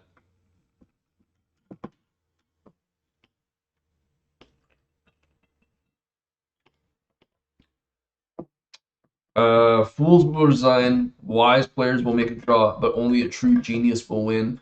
I mean, that's the beauty of chess, right? It's just really a battle of ideas, a battle of thoughts, and you can have on any given day, any person can win. They just got to be informed. They just got to outthink, out-duel each other. It's truly a magnificent game. Do I think Carlsen will win Norway chess? No. I think it's very unlikely. I think it's possible. I think it's possible. I don't think it's likely. I feel like Ali Reza or Wesley are probably the favorites, given the way they started. But it's closer now. It is closer now. We'll see. People say Norderbeck will be the #1 chess player in December. Nah, that's way too soon. Way too soon. I mean, I'm not even convinced Norderbeck is better than Sindarov. I think the Uzbek scene is very interesting. It's going to be really fun to watch the World Cup and also the Team World Championship. Very fun events. The Team World Championship is going to be cool, right? USA, India, Uzbekistan. You've got a lot of really strong countries now. Keimer swept Kukesh with the London. Vincent Keimer's underrated, man. Vincent Keimer's a very good chess player. Hi, Mira. How you doing? It's good to see you. Hope you're doing well. Omiya is apparently a very strong chess player in the chat. 2,900 blitz rating. Damn, dude. Crazy. That's GM level right there. Okay, so we get queen takes d5. Tushar's thinking here. If he doesn't play bishop takes on f6, is there anything else we can consider? That becomes the next question. What else can we think about? Maybe you can play bishop c4, right? Just bully the queen. If the queen wants to stay on this diagonal, you can just keep playing bully ball. That's a possibility. If not, well, actually, bishop here, queen here, bishop c4, queen e4, bishop d3, and then you can just get knight takes, pawn takes, and then the queen can step back. Although then we have e4. So yeah, maybe you can do that. I would imagine taking is going to be played though. I don't see anything that looks remotely as appealing for white. In the meantime, Matt's still thinking here. If you look to the board on your right, House line, Matthew Pritchard, still thinking about how to proceed. So castles was played. Um, the idea I had before was f4. F4 now still seems fine. The engine doesn't like it as much, but I think that intuitively it makes a lot of sense. Like, I mean, it just kind of opens up the game a little bit more. You're going to activate your rook. If they take, you take back, probably with a bishop here. And, you know, you're going to get some sort of momentum going. You're going to slide the queen over on the H file or the F file. Could be interesting. If you don't play f4, what else can you play? You can play h3 to forever take away the idea of h3 for black. So h3 is a possibility. Um, and then, like I said before, the candidate move process, identify the pieces that are not doing much in your position and improve them. This rook on a1 is doing essentially nothing. You might want to try to bring it on the d file or maybe even the e file if you want to try to open things up here. So that's a possibility, but we will see what happens here. The clock situation is pretty evenly matched on both boards. So both sides have about 30 to 35 minutes for both games currently. Art Div, you want Tushy to win? Everybody, can we get some W's in the chat? If you want Sadistic Tushy to get a W, get some W's in the chat. Let's support him that way. I want to see the W's, folks. I want to see the chicken being fried. Why is Gotham Chess not GM yet? It's hard to become a Grandmaster, bro. It is not easy. It is not easy. I mean, if you think about it, like, once you're at that international master level, everybody there takes chess seriously. Everybody there commits all of their time, their energy, their mental strength, willpower towards just getting that GM title. And in order to stand out from everybody else, you need just talent. And Levy has talent, don't get me wrong, but he spends a lot of his time and energy on his YouTube channel, on his books, on his events. Hard to become a grandmaster for that reason. I'm seeing all the W's in the chat. Hell yeah, dude. Hell yeah. Shout out to all of you bringing that energy, bringing that positivity. So he did not take the knight. Tushar did not take the knight. I find this interesting. I feel like that was the pretty logical thing to do. Now the knight's going to be free to move either forward to g4, forward to e4 as a possibility. And all of a sudden this juicer looking silly. So this pony is out here to play. But now it's a question of where the pony goes. The pony doesn't go anywhere. Wow. Okay, so the end, like black really wants the juicer to take the pony. I find this interesting. It's worth considering the fact that this could go both ways, right? So after bishop takes, pawn takes, there's the threat of bishop takes, queen takes, pawn takes, right? That's also a possibility here. Note that you can start by playing bishop takes f3. So the juicer can take the pony right away because the juicer is saying, hey, I'm attacking your fatty. So you have to deal with this. You can't move your juicer away. So then fatty takes, pawn takes, and juicer goes away. And then we get this position, which should be pretty equal. Slight advantage to black because white has this isolated pawn over here that is going to be harder to defend. But that's a possibility. But really, we have to see the Blunder Panda take the pony here. Like, that is the only move. The only move that conserves, apologies, that conserves any type of equality here.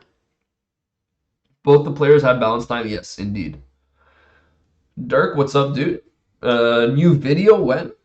I mean, I don't know. If there's enough of you guys who want a new video, I'll post a new video. I'll do one this week. I'm gonna be starting a new series on leeches, and then we're gonna get a new channel going for more serious videos as well. Profiteer, hello there. How you doing? Black Prince, what's up? Good to see you. There was a discovered attack on the queen. Yes, you are correct. You are correct that discovery possibilities did exist. So what Tushar is doing is, if, for example, black's not careful, they decide to just get an extra piece on the d file. All of a sudden, boom, we throw in the check, and all of a sudden the kid looks like a giga dummy because we take his fatty. So that is a possibility. So you're right about that. And Tushi takes the pony, plays the most important move here, takes the pony, and all of a sudden the game is trending towards a more equal position. And so that's what we're seeing over here. So the pawn's going to take back. Or black can say, I don't want to take your juice right away. Give me your pony. Pony put for pony, eye for an eye, and I'm going to attack your queen. So you have to take back. The fatty gets traded off, and then we get this position. That's a possibility here. Do I know Jack Sark? Yes, I do. Jack is actually a good friend of mine, Tactic.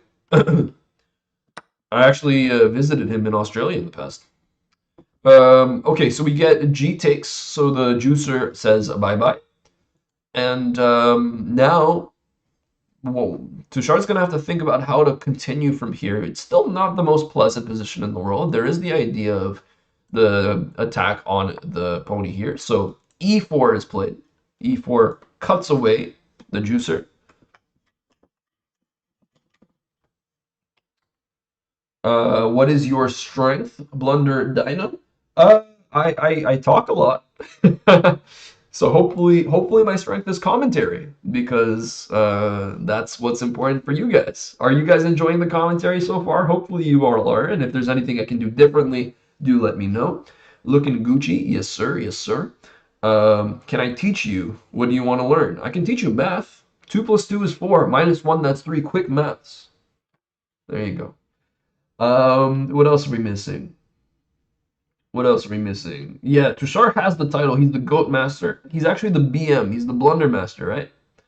Or AGM, a Goat Master. I like that. I like AGM. That's pretty cool. Um, Profiteer's asking to go back to the 2 plus 2 thing. That's funny. Brilliant Brain. We got somebody with a FIDE rating of 1763. That's sick, dude.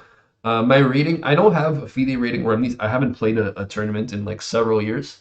My online rating is around 2000. 2000 ELO Rapid Blitz Bullet online. So yeah, hopefully I'll be able to play some FIDE tournaments soon though. I miss playing over the board. It's a lot of fun.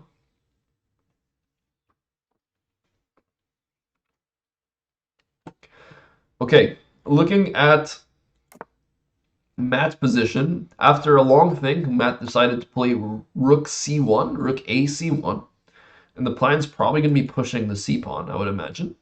B6 played by black, which is a little slow. I wonder if here you can consider. Well, what do you continue with pushing this pawn?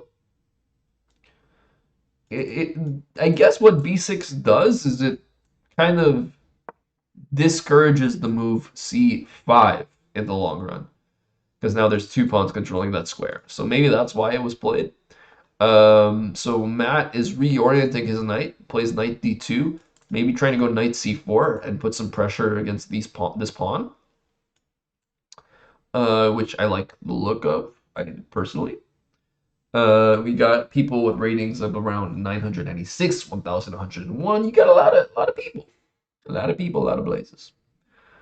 Um, and Matt's rating is 17, almost Brilliant Brainer. It's actually 1786 currently. 1786. I guess it's not that clear on the screen. But very close to your rating, Brainer. Very close to your rating. We get the move F5 played by Black. Very interesting game, actually. Matt's game is really interesting. You see the central space the central square is being controlled, C6, E6, making it a little bit cramped for black. So I would say that Matt has the space advantage in the center of the board, although it's worth noting that the pawn on h4 is rock solid here, and h3 is always a possibility. The move f5 threatens to go f4, And f4 would essentially almost shut out this bishop. The juicer would be kind of just forced back onto this f2 square, where, I don't know, it doesn't look too promising. You also have the idea of maybe going g5, g5, g4, opening things up and trying to work with these two pawns here. So f5, not necessarily insinuating f4 is coming next, but f4 seems like the most logical move to me, at least. What it also can do is it also invites the possibility of bishop g5. Bishop g5, bishop takes, queen takes, and all of a sudden the queen is on the g file. The rook is able to lift itself up. And that's really the key here. It's the rook lift. So that's also a possibility that exists. Very interesting stuff. Is this the last round for today? Yes, Sakib, it is the last round for today. So we have no, actually, no. Sorry. I stand corrected. I'm wrong. There's one more round to play after this. There's going to be one more round after this. I think that it will be broadcasted. I think that they have a commentator for it. I'm not 100% sure though, so no guarantee. Um, I won't be the commentator for the next round, unfortunately. Oh, what's up, Sam? Sam is here. How you doing, Sam? Tushar's opponent beat Asmawada last round. Oh, really? Okay. So Tushar's got to get revenge for the streamers. Sam, how's the tournament going for all the others? For Alex, for Phoebe, for Rachel. I assume Alex and Rachel are doing their streams together. Um, will Tushar win the tournament? I think it's pretty unlikely. This is a very big tournament, folks.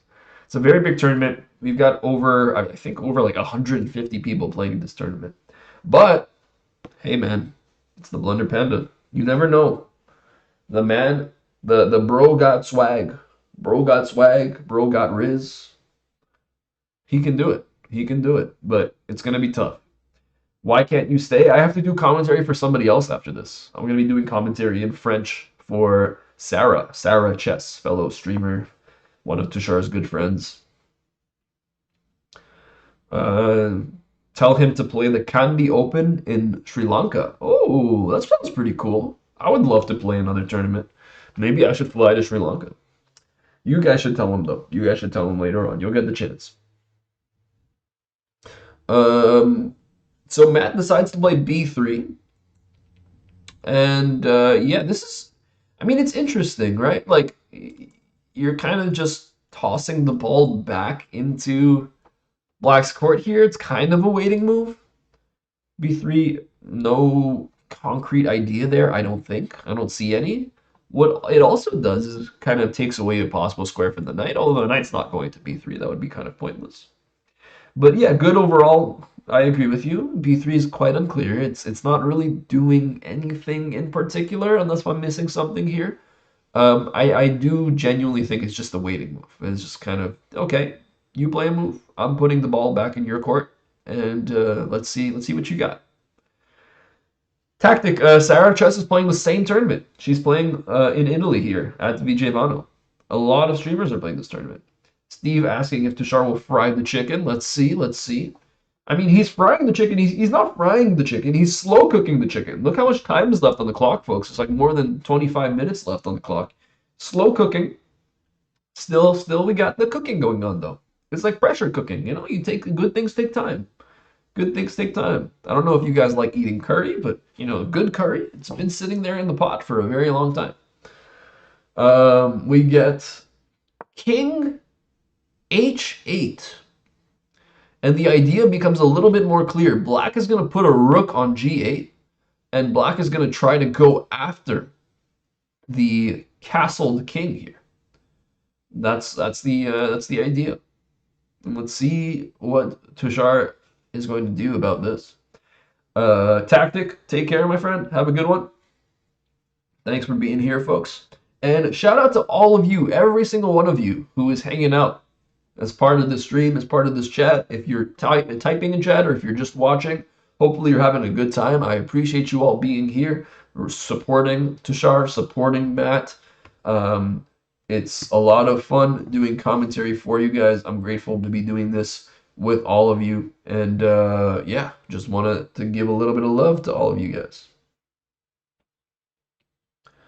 Okay. What do we expect from white here? It's difficult to come up with a plan. That's what I'm like. That's one thing I'm noticing, and one reason why. Somebody asked me like before, what are my thoughts on Tushar's position? It's just really hard to come up with a plan here. Like I don't necessarily see a path forward. Um, I'll cheat a little bit and I'll take a look at the engine. The engine says to play A4, but this is so like unintuitive. What is A4 doing? I don't understand it. A4 apparently the best move in the position. But if not, what are you going to play? I'm just having a trouble coming up with ideas here. Maybe somebody in chat can help me. Um, where is this tournament happening? Dr. Calavia. This tournament is happening in Italy, in a town called Vigevano, where there is an international chess festival happening. We got about 150 plus players there, and Tushar is one of those players. Very, very strong player indeed. And yeah, man, it's been quite the tournament so far. We're currently on round number 6, and we've actually had pretty interesting chess played so far by the Blunder Panda himself. He's on 3 points out of 5. His compatriot Matt, whose board is right above me, and who you can see at board number 4 on the camera behind Tushar, that handsome-looking British bloke. He's currently on 2.5 out of 5. So they're both trying to get another point tallied up on the win column here. Let's see what they're able to do. A couple of moves played on Matt's board. So after b3, we got knight c5. Sorry, knight c5. Hitting the queen. Queen's going to be forced to move, or you can take the knight with the bishop. That's what Matt decides to do. We get b takes c5 here, opening up the b file for black's pieces to work with. Knight c4, the knight jumps in, and now bishop g5, hitting the rook on c1. So that's the sequence of moves we've gotten. This rook's going to have to move somewhere. So it can either go on b1, it can go on e1.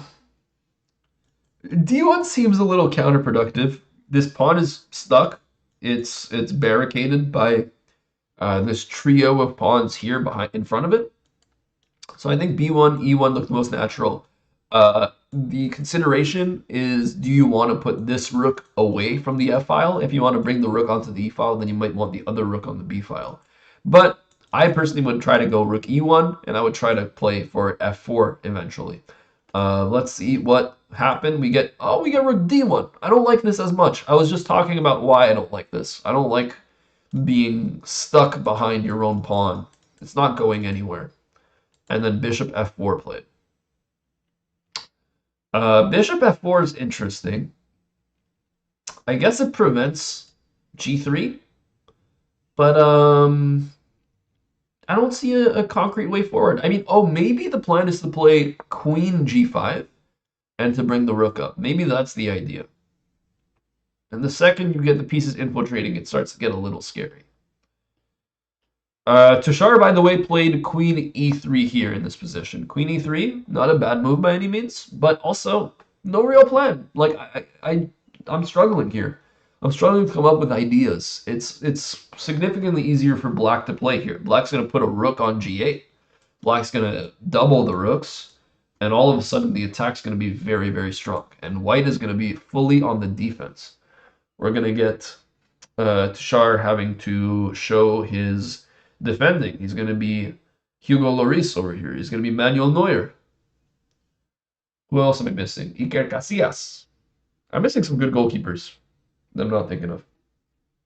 Hey, Dirk. Sounds good, man. I'll try to get a video out just for you. Take care, my friend. Muhammad taught his dog to play chess. He's not very good, but every time he wins a game out of 10, he's still smarter than some of your opponents. I mean, what more can you ask for out of a dog? What more can you ask for? Maybe you should teach him how to talk. What do you recommend to play Rapid or Blitz? If it's for chess improvement, personally, I recommend Blitz. Personally, I recommend Rapid if you want to improve your chess. But it depends why you play. If you're just trying to have fun, Blitz is fun. Blitz is easy. It's less of a burden in terms of the amount of time it takes. So it's up to you, man. It's up to you. I like playing both. I play both pretty regularly. I play Rapid when I want to work on my calculation, my concentration, and then I play Blitz when I just want to try different ideas. So a good balance of both seems natural. Couple more moves on Matt's board. Bishop f4 and then Queen e2 played. So Queen e2. Once again, I don't see the idea here.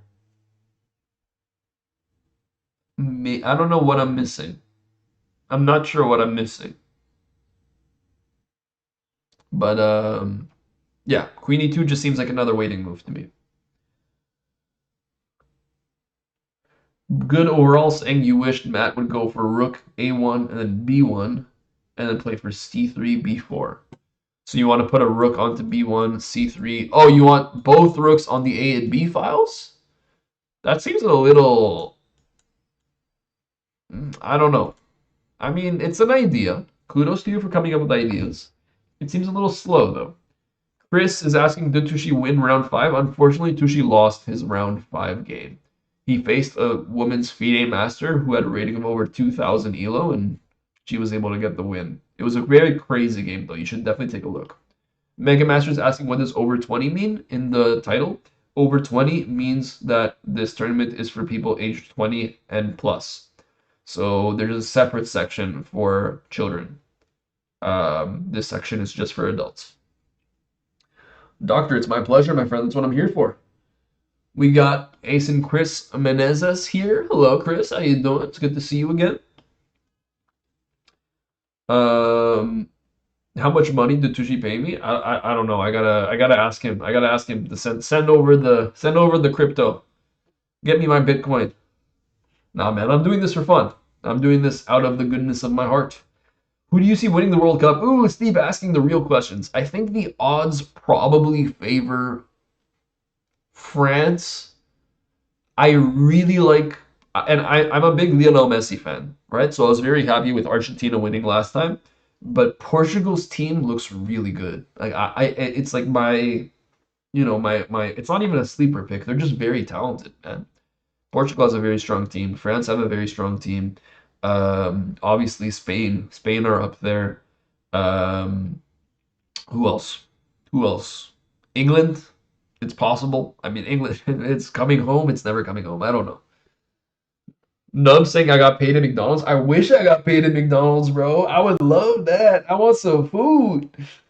Give me some food. I haven't even eaten my breakfast yet. It's still 9 a.m. here. It's early. What about Japan? Right, we got a Blue Lock fan in the chat. Hell yeah, dude. I want I want Rin and Isagi to score in the World Cup. Let's get it.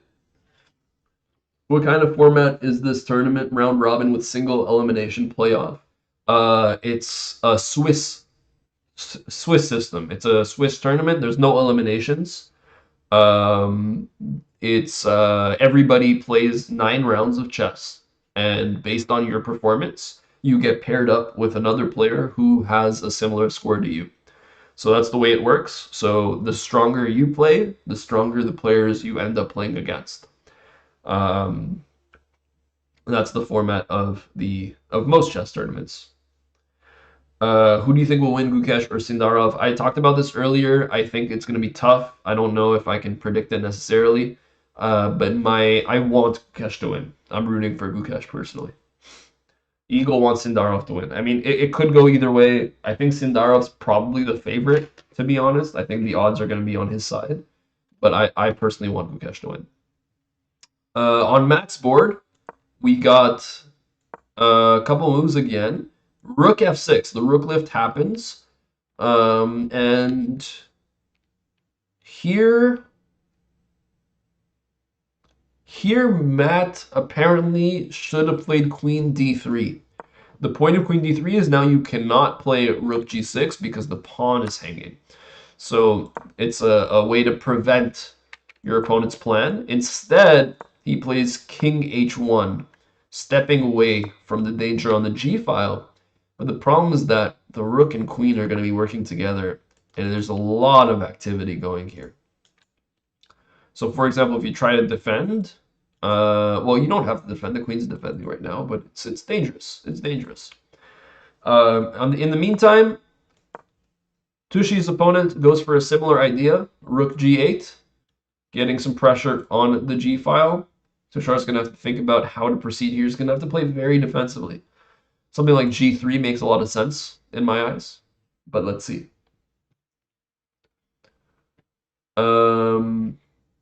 Is Tushi playing for a title? Not yet, not anytime soon, but hopefully in the long run, that's something that could happen. México, vamos, vamos México, órale.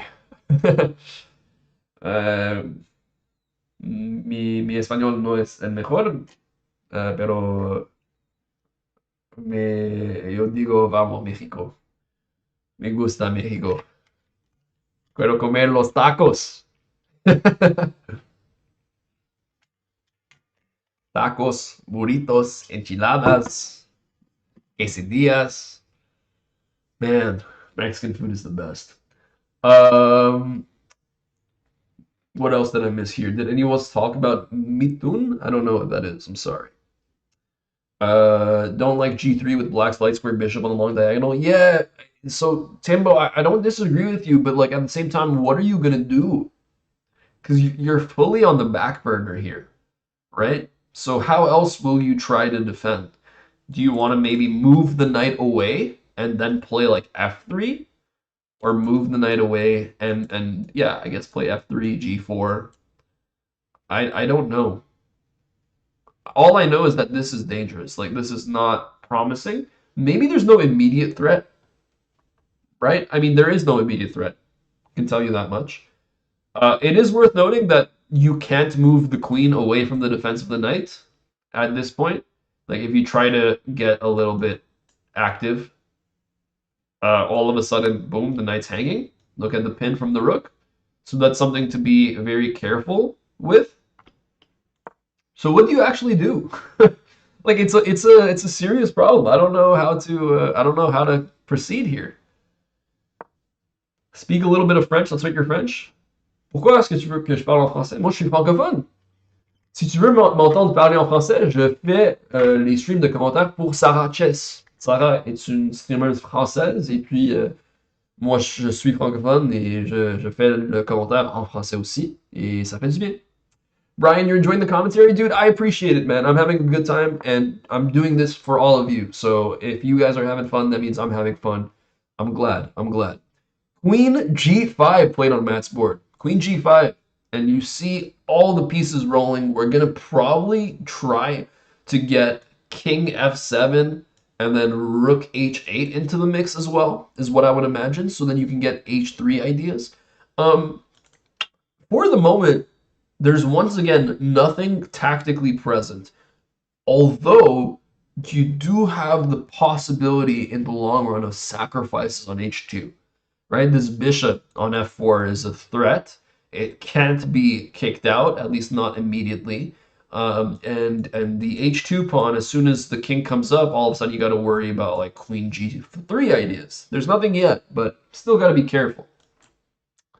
One thing to note is that this rook is the only thing defending the pawn on d6 now. So if black's not careful, I mean, it's possible that white has some counterplay in the long run. But, I mean, this is pretty lopsided in terms of where the initiative is at currently.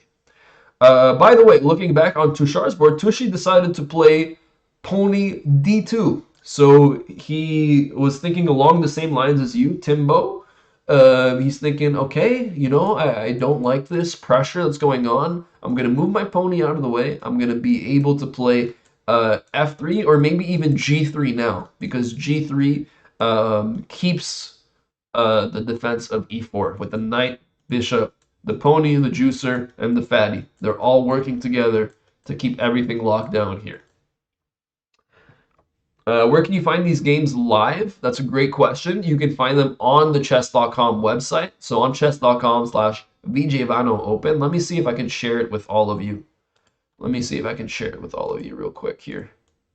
Boom, boom, boom. So there we go. I'm going to share it in the chat. This is the link to round 6 that I just shared in the chat. You can see all of the previous rounds on this website as well. Shadow Pursuit saying Tushi lost his last game, so he's got to bounce back. Yeah, Tushar had a tough game in round 5. He was completely winning. He missed an opportunity to take advantage of his position and unfortunately crumbled afterwards. Played against a very strong player. So hopefully he's able to bounce back in this one. It's looking difficult, not going to lie. It's looking like a tough situation, but let's see what he can do. The opponent decides to go queen g5. We're offering a trade of queens here. And a trade of queens probably has to be taken by white. I mean, I don't see any other moves that look appealing here. Like, if you just put the queen on, like, I don't know, some other square. Let's say f3 doesn't make sense because of the bishop. Let's put it on h3, for example.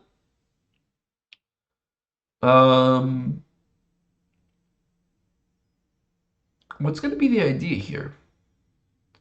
Oh, I mean, this bishop's going after the g2 pawn as well. Let's just open it up, right? f5. f5, you can't take, because then all of a sudden, boom, and you get mated. And this is coming. Like, this is coming. This is not stoppable. You're gonna have to play something. There's nothing you can do. Like, even if you put a rook here, oh well, you can't. You can't put a rook on e1. The knight's hanging. Yeah, this is a tough situation to be in, folks. You got to trade the queens. So Tushar decides to trade the queens on g5. Best move. Good thing he decided to do this. Katie fumbled the tomato sauce. No, the tomato sauce still in his hands. Don't worry. We got the ketchup. We got the mayonnaise. Let's see what pawn takes back here. Or does he take back with the rook? Okay, he takes back with the f pawn. Which makes a lot of sense. You're undoubling your pawns. You're preparing f5 as a move now. Later on.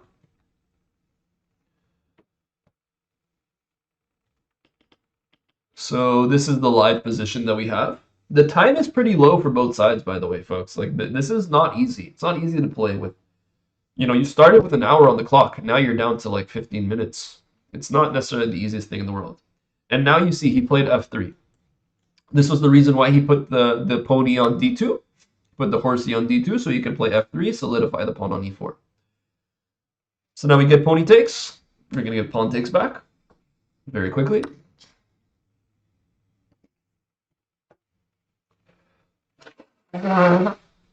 It's saying 404 error. Hold on. Let me fix that real quick. That's my fault.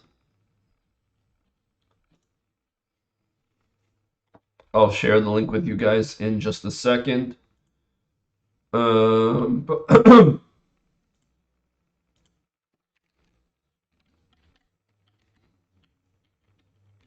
right. This should work, folks. This should work. Sorry about that mistake. Let me know if this works in the chat. So the position is still better for black, but it's not clear. It's not decisively better. The engine says around 0.6. Fishy thinks, okay, black has a slight advantage, but Fishy doesn't know what Fishy's talking about. You know, like, if Fishy is not Vishy, that would be a different story. Looking at Matt's board, Matt's getting in a little bit of trouble, though. So Matt decides to play knight d2. What's the idea behind knight d2? Not sure I see it. I think black's plan is pretty clear. Like, black's going to play king f7. Black's going to bring the rook onto the h-file, probably.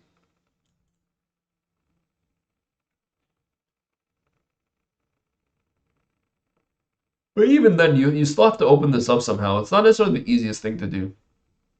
Not necessarily the easiest thing to do. I stand corrected. There are tactics on the board as well, by the way.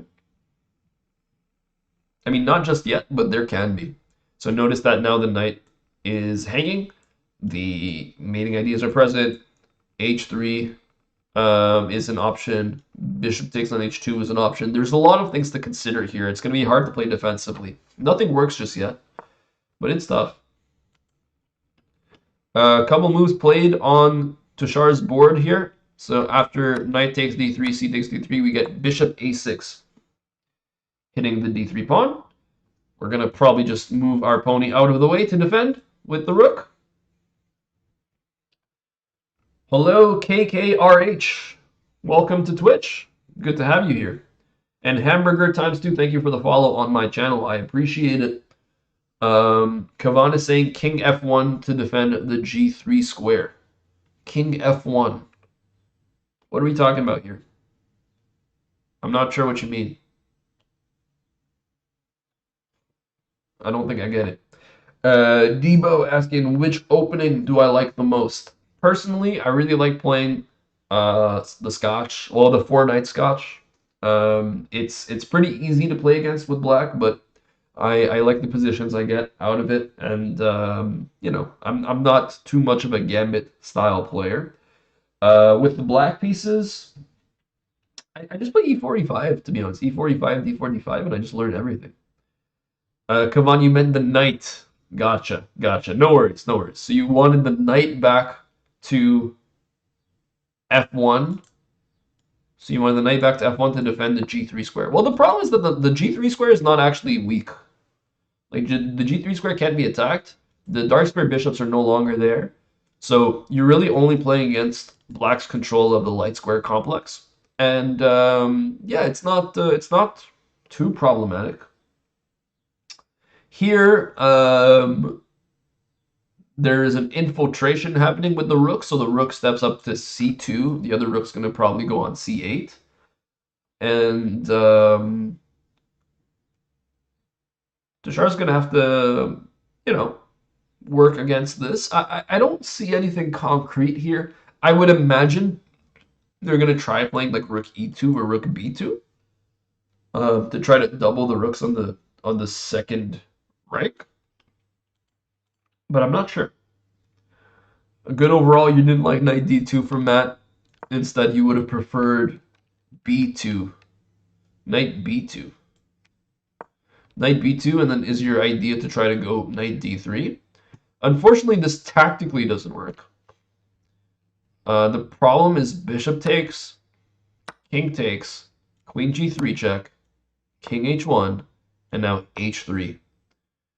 And all of a sudden, if you take here, queen takes, and you're walking into problems. This is still somehow... How is this better for black? Oh, queen takes on f3. Gotcha. So there was a tactic here. There was a tactic here, and Matt saw the tactic. This is why he played knight d2. You got to protect the f3 pawn. So honestly, wow, that's really good visualization for Matt. I didn't see that at all. I was considering, you know, h3 ideas, bishop takes, and queen g3. I was considering those ideas. I didn't see the whole process. So for those who want a little repeat of that, if you look on the board to the right side of your screen, if knight b2 had been played with the idea to try to go knight d3 and work against these black pieces on the dark squares, you have the idea of sacrificing right away. Bishop takes, followed by queen g3 check, followed by h3. Some really nice stuff here. And yeah, I mean, this is nasty. This would be a forced sequence. You have to play rook g2 here, and you have to give up your other rook. If you play queen g2, you're just losing the game. Crazy stuff. So knight d2, actually a timely move. Debo asking for suggestions in order to do a brilliancy. If you want to do brilliant moves, I recommend checking out Witty Alien. He knows much more than I do about brilliant moves. I'm not the biggest brilliant move guy in the world. But one thing I would suggest is just keep an eye out for sacrifices. Keep an eye out for you know, moves that open up your opponent's king or that free up strong squares for your pieces. and you might be more tactically attuned to um, finding brilliancies on the board. It's a possibility. G4 played by black. And now G4 threatens G takes on F3. So you have to address this directly. Um, Not the easiest thing to do, actually. Like, how are you gonna defend? If you play F4, all of a sudden there is Bishop B7 attacking this pawn, and it's gonna be really difficult to continue on. You're gonna have to play D5. We're probably gonna get takes. Yeah, I would imagine, or you can even play G3 here. My goodness, this is crazy. But takes seems most natural. And if you take back, you are going to be completely losing in this position. Crazy stuff. What's the point? I mean, I imagine you can just go rook d8. There's no way to keep this pawn. It's not the best move, but it works. Anyways, so g4. It's tough. This is not easy. This is not easy. You might have to take this pawn. And you might have to allow this. And then you can play rook d2 to stop the ideas. Rook d2 is very nice because if the rook takes, knight takes, defends the pawn as well. So let's see what Tushar decides to do here. In the meantime, on Matt's board, we do get king f7. This is the move that I thought was most natural. We're probably going to follow it up with rook h8. On the journey to 2000, what has helped you the most in limiting blunders? Great question, Moen. Great question. I think that when it comes specifically to limiting blunders, the biggest thing that I've really forced myself to do when playing chess is every time I decide on what move I'm going to make, once I know what move I'm going to make, before I play it, I check one last time just to make sure I'm not forgetting anything on the board. This is something called blunder checking or blunder prevention. So once you go through the candidate move process, so you pick 2 or 3 different ideas. You calculate a little bit for each one. You decide which one is going to be the best for your plan, for your position. Before you actually make the move, you just check one last time to see if you're not missing any pins, any hanging pieces, any forks. Just make sure your king is safe. Like, you do all these little things, and those are the things that are going to help you avoid big mistakes. The truth of the matter is that for most players who are under 2000 elo, the reason why they lose is because they make obvious mistakes at some point. So if you can avoid making those obvious mistakes, you're gonna speed up quite a bit in terms of your growth as a chess player. Rook d2. Oh, we do get this. We do get this. So d4. Oh, but we don't get the pawn exchange first. He played rook d2 right away. This is good. Rook d2 right away is good. I wonder, so here after rook takes d2, we're gonna get knight takes d2, and now here, do you take the pawn on f3? So if you take the pawn, knight takes back, right? There you go. So we do get this. We're gonna get bishop b7, I would imagine. And then I wonder if it's enough to just play rook e1. And are you holding the draw here? That's gonna be the interesting question.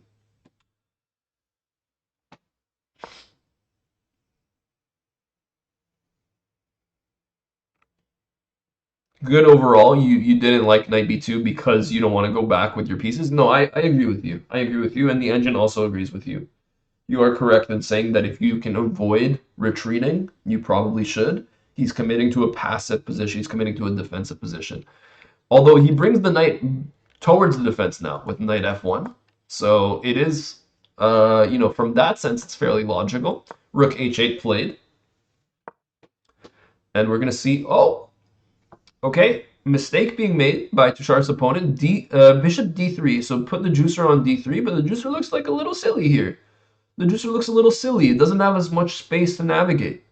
You can just go rook e1, and there's no way for the juicer to attack directly the pawn on e2. I mean, it can go to c4, for example, but it can't go to b1. So rook e1's a possibility. You also have knight e5. Oh, knight e5 is interesting.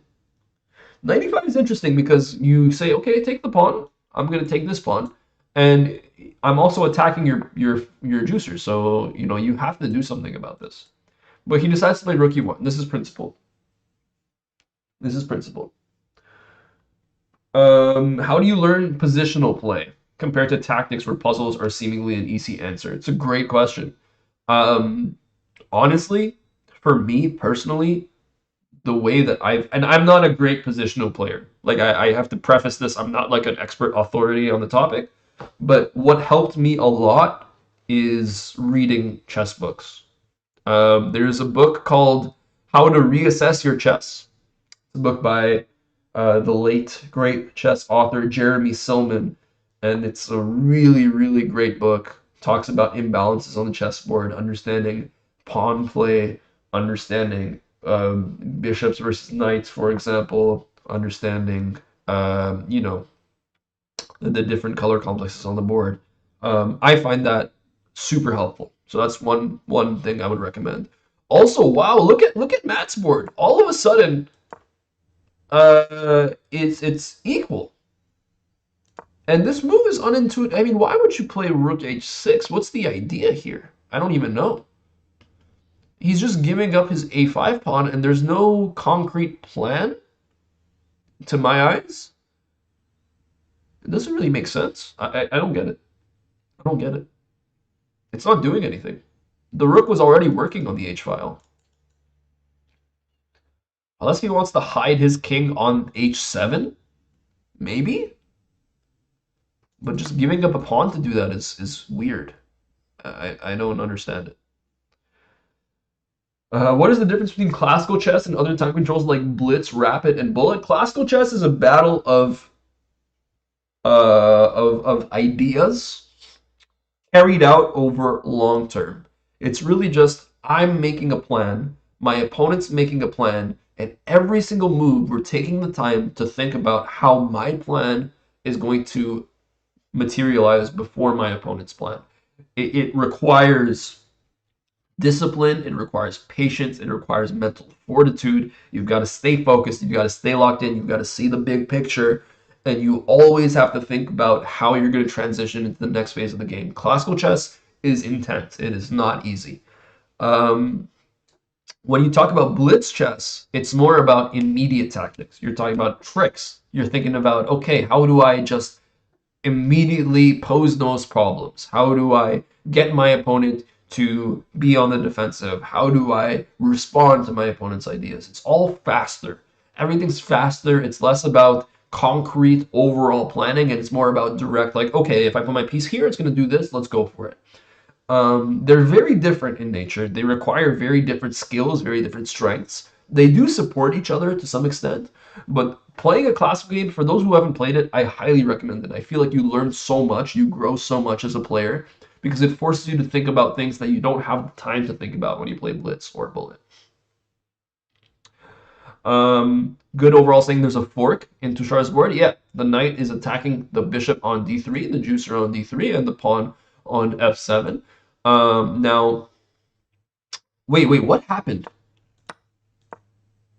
Oh my goodness, Black allowed this. Oh, I thought this was the previous move, but he played rook e1, rook c8 came in, and all of a sudden Tushar has an advantage, folks. Folks, the dummy made a mistake. He made a silly mistake, and now the blunder panda is gonna take advantage. Rook c3 played. Whoa, whoa, what's going on? Hold on, folks. Hold on, folks. This is the way. This is the way. You have to play the move. What move do you have to play? You don't take the pawn. That's a mistake. You don't take the pawn. It's not the best move here. What you have to play is d5. d5, because this pawn is going to be almost unstoppable in the long run. The knight can't go, the rook can't go back to defend it. The knight covers the square. When the pawn moves up, the pawn's going to cover the c7 square. It's almost impossible to stop. Unfortunately, Tushar played knight takes on f7 very fast. It's okay. It's okay. He's still getting cooked. He's still getting cooked. It's just going to take a little longer. We got the slow cooking going. It's fine. So now the knight's being attacked. We got to move the knight somewhere. Let's see where it goes. Both Tushi and Matt back to winning. This is the way. Yes, indeed.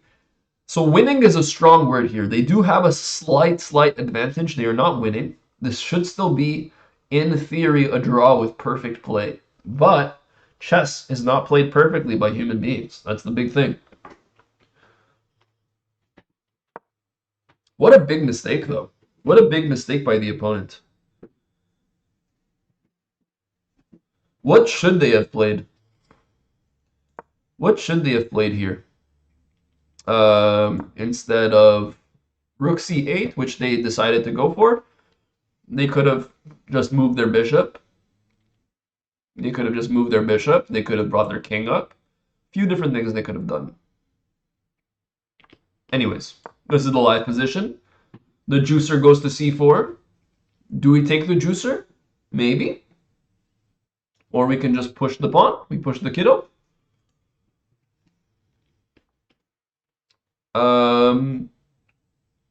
Black plays a very important move here. Wait, what happened? Take the pawn. Oh my goodness. Oh my goodness. The engine stopped. The fishy realizes fishy was wrong. Fishy underestimated the power of this move. E4. And now all of a sudden, apparently black is better, according to the engine. What's the point? The point is you have to take this pawn. If you don't take this pawn, then what else do you do? The check doesn't really do too much. The king just moves away. And then all of a sudden, I mean, you can try to keep checking, but the king is going to hide on h7. There's nothing else to be done here. You can't take this pawn now because the defense is there from the bishop. And so, yeah, there's not really much else you can do. If you just try to push here, all of a sudden takes. And look at this. Look at the strength of this pawn. You cannot take on f3 because of mate. And you can't allow f takes g2. That's also going to be mate. So that's a problem. So you have to essentially take here. Like there's no really other choice. There's no real other choice besides taking. But then once you take, what happens here? What happens here? Queen g4 attacks the rook. The rook is hanging. So the rook's going to have to move somewhere. So let's say you move the rook this way. I don't know. And now h3. h3. And look at the knight disconnecting the two rooks. So you can't take the pawn. This is really, really scary.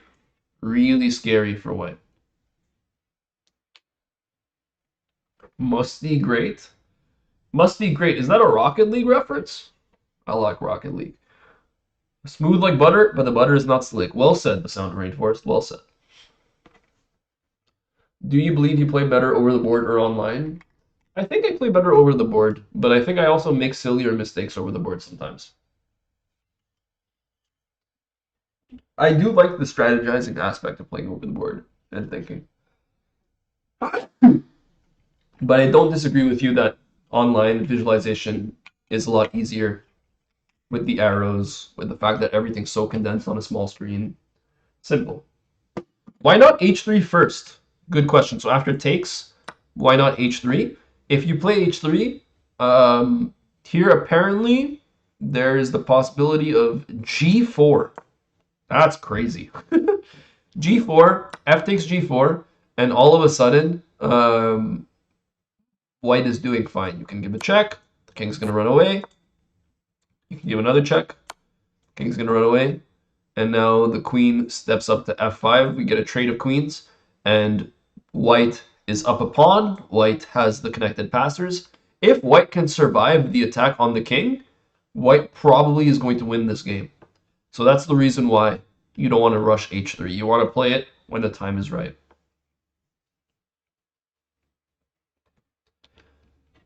Loki says if Tushi takes the bishop, he's winning. The engine disagrees with you.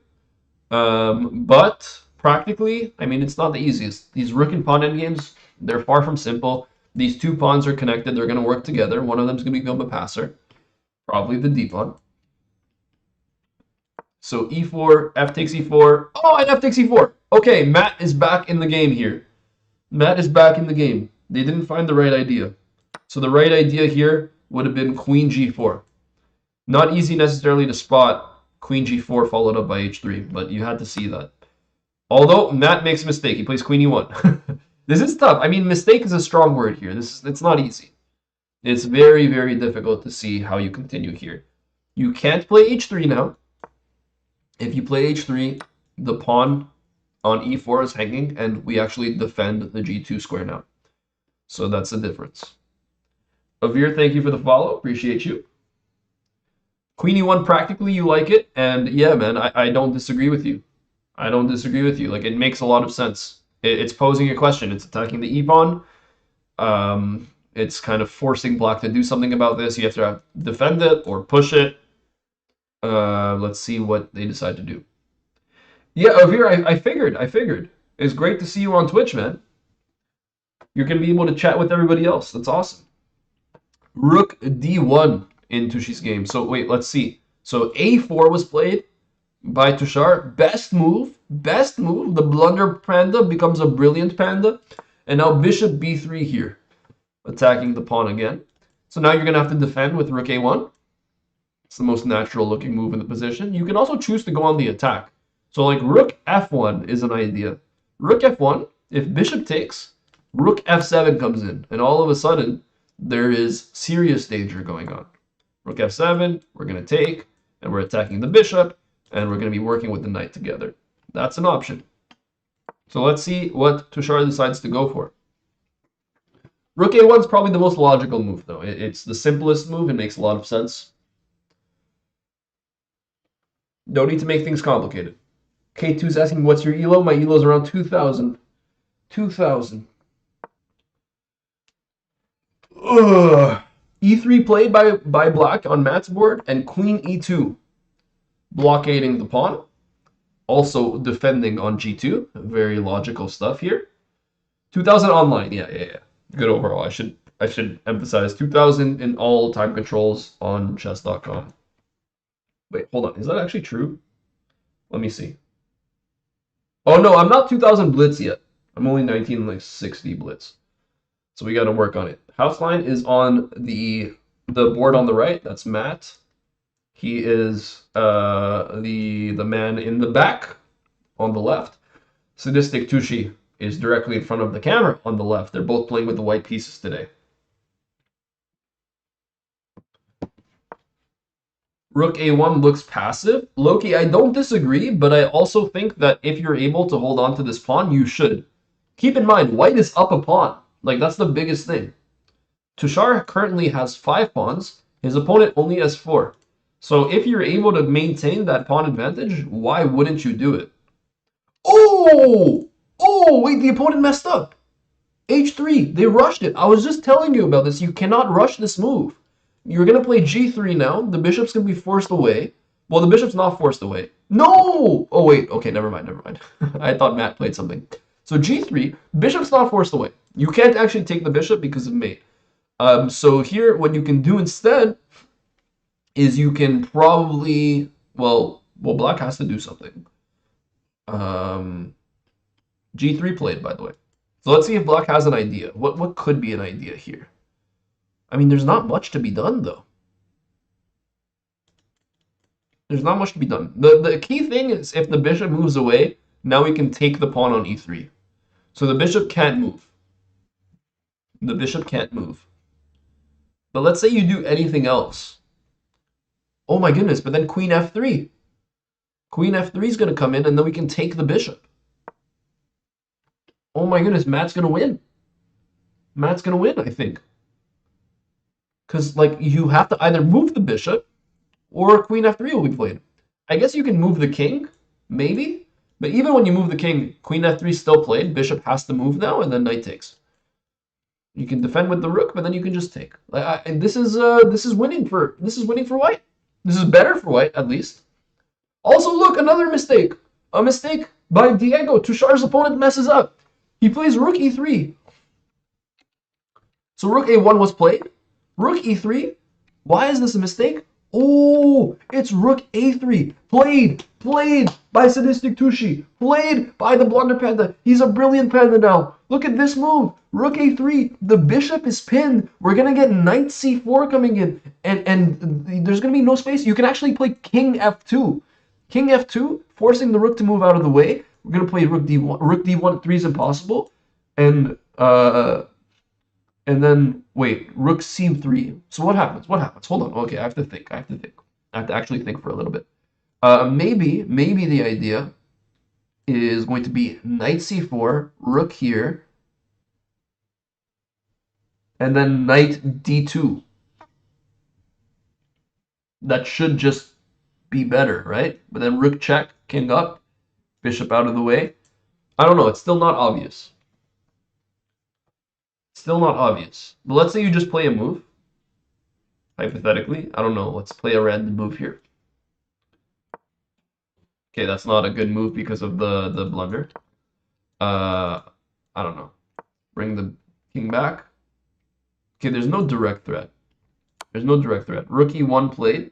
King f2. The bishop has to... Well, there's a double attack, so we're going to have to play rook b1. This is forced. This is forced. I guess you just have a better endgame because you're up a pawn. King e3. And you just work together with the pawns. Also, look at Matt's board. My goodness. So we got queen f3. So queen e5 was played. Queen f3 wins the bishop. e2. And now rook e1. Rook e1. And if you take, I'm going to take back. And I don't care that I lost the knight because I'm winning your bishop. You can't defend your bishop anymore. And Matt is just completely winning. Takes. And he's just got to take back. He's got to take back with the G file rook. Maintain the pressure against the queen. There you go. Oh my goodness. Oh my goodness. Guys, we are getting all the juicy results here on both of these boards. These two streamers, these two legends are playing some great chess. They've come back from worse positions. Let's see if they're able to convert.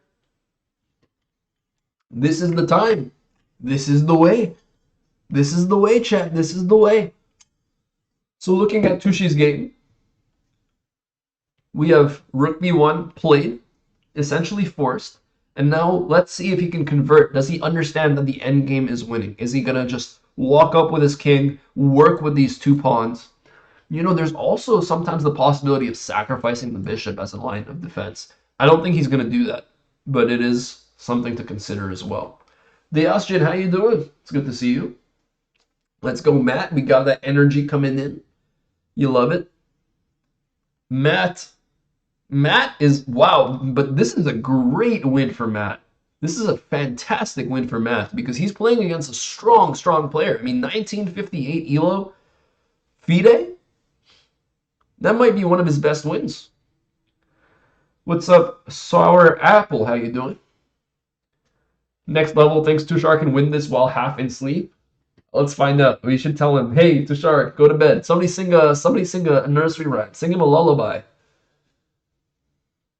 No worries, Apple. No worries. They asked you, are you Portuguese? I didn't know that. Alex is Portuguese. That I do know. Knight f3 played by Tushar. So unfortunately going slightly wrong here. It's not the best move in the position. What this does is it allows the opportunity for the light squared bishop to course correct and go after the e4 pawn.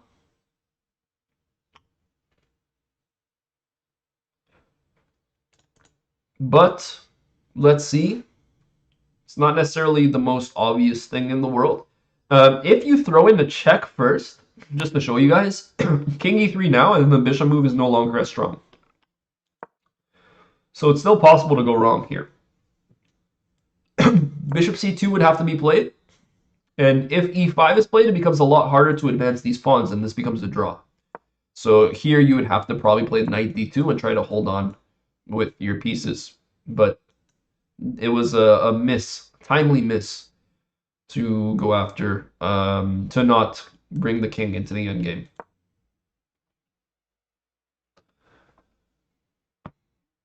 Knight d2 is the idea. Yeah, knight d2. The problem is that if bishop c2, knight d2, you know, you can just move the rook. And then if you move your king one of these squares, you just move the rook again. And like, you know, you're surviving. It's not like ideal. I guess the bishop's almost trapped. That's also something to consider. The bishop is almost trapped. Can it be trapped?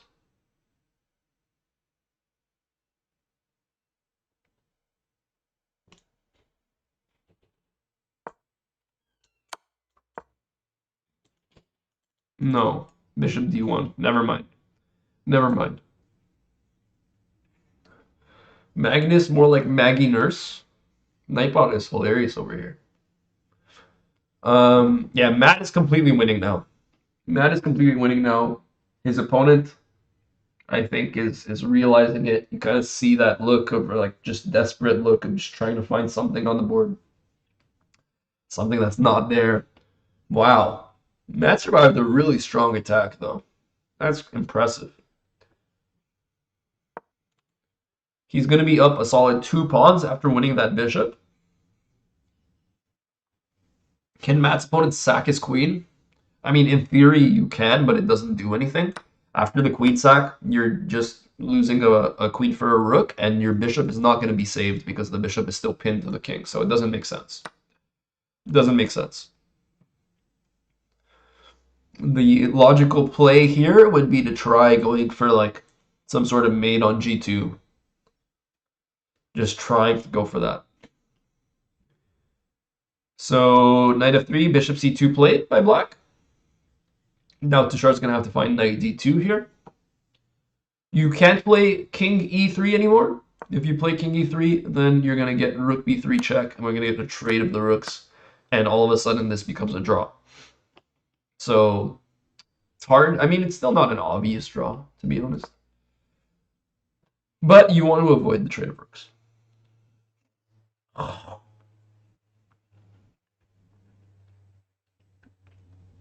Good overall. That's why you click classical. It's mental torture. Yeah.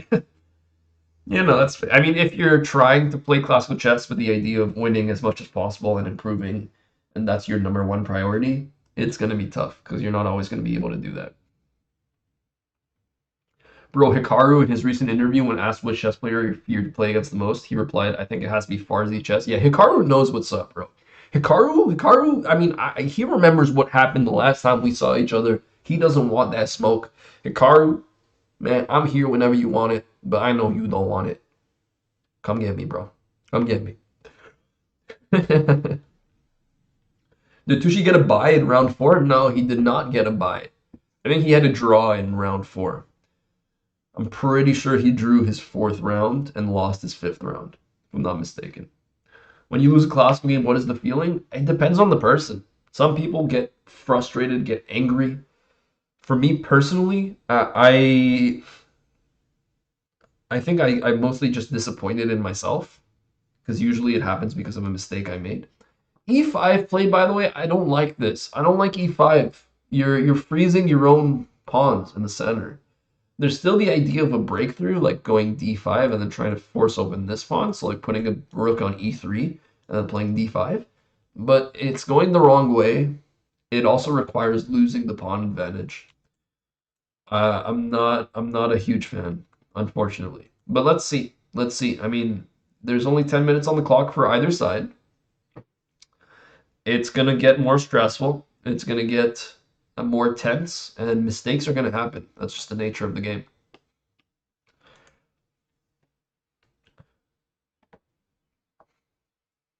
Somebody saying rook c4 would trap the bishop? What are you talking about? Where? Where? Rook c4 would trap the bishop. How? The bishop has several squares, no? Oh, rook c3. Well, rook c3, the bishop just takes on a4. The bishop just takes on a4, and then the bishop's chilling. The bishop can go any other place as well. It can go backwards, it can go forward. It's got a lot of squares. If you guys are talking about rook c3 in order to give checks, That's more likely, yes. But no bishop trap. Rook b3 stops that idea. Rook b3 stops that idea, unfortunately. So Tushar wants to keep the rooks on the board. He's going to try his best to put a rook on the c file. I think that's the likely choice. Technically, black has the option of going rook b1, in which case maybe you play rook a2 instead. I don't know.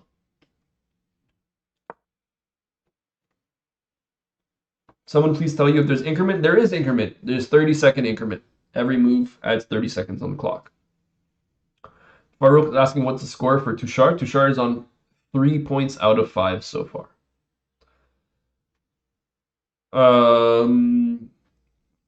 Rook died and the bro cried. That's funny. I like that. That's bars right there. And Matt is currently on 2.5 out of 5. Houseline is on 2.5 points out of 5. So you see, yeah, Rook B1 played. We could have the funniest draw in the world if we want. We could have a little rook dance. Probably what Tushar is going to do is put the rook on A2, if I were to guess. He might also just try playing this endgame without the rooks, but that looks like it should be a draw. Rook A2 played. Hello, Ansh. How you doing? Why do chess players always have a line like, I am such a bad chess player when they're 2,000 kilos? Because they would be really fat. I assume you're talking about 2,000 elo, which would be a different story. The reason is that there's always going to be chess players better than you, and you're always going to be making mistakes, no matter what your level is, that you feel are silly and that you shouldn't be making. So you're never actually going to feel like a strong player. That's just the reality of it.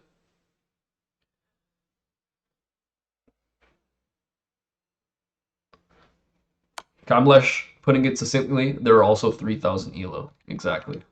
That's a good explanation. Matt apparently not playing with perfect accuracy, but I mean, yeah, taking the bishop is a no-brainer. Here, rook f6 to block, and then we'll probably get... Oh, here you can even take on d6. That's ridiculous. That's a little scary looking, but the point is that there's a pin. The rook is pinning the other rook to the king, and so, yes, there's a discovered attack with a check, and your queen is hanging, but you take back with check. And so this is all fine and dandy here. If rook f6 is not played, I mean, this is just checkmate. There's nothing else to be done. You could play queen f6, I guess, but you just take still, and now the queen is hanging instead. So you have to play rook f6 here with black. Tushi definitely doesn't want to draw because he would lose rating if he draws against an 1800. Yeah. Definitely doesn't want to draw, of course. Good overall saying rook f6 is forced? Yes, it is. It is practically forced. I mean, you could still survive for a little bit if you play king g8. But then, I mean, this whole thing's coming. You don't want to allow this. When will Tushi's rating be if this match is a draw? That's a great question. He won't lose too much elo for a draw. It'll probably be about like 3 elo maybe. So he'd be around 1934, I would guess. 1933, 1934, something like that. I'm not 100% sure though. Not 100% sure. I'll let you guys know after this game is done. No matter what happens, I'll tell you what the elo changes. On the left side of the board, so you mean on Tushar's board, can you play rook c3? It's a good question. Rook c3 is definitely playable. The idea is to go rook c7, give a check, win the pawn on a7. In this case, the defense would probably be... you can play a5 here. a5 so that the check happens. The king just moves away anywhere, and there's no more pawn hanging. So that's one of the ways to go about it. Instead, we get bishop d5. White plays a5 now. All of a sudden, Tushar is the one in danger here. He's got a slightly worse position because black can play b5 and create a passed pawn. A passed pawn that is protected by the rook on b1. So that's potentially scary here. So a5, rook b2 check first played. King's going to have to move somewhere. Let's see where the king goes. King's probably going to go to g3, right? I mean, to g3, because you don't want to give up the pawn. But now b5 would be very strong for black.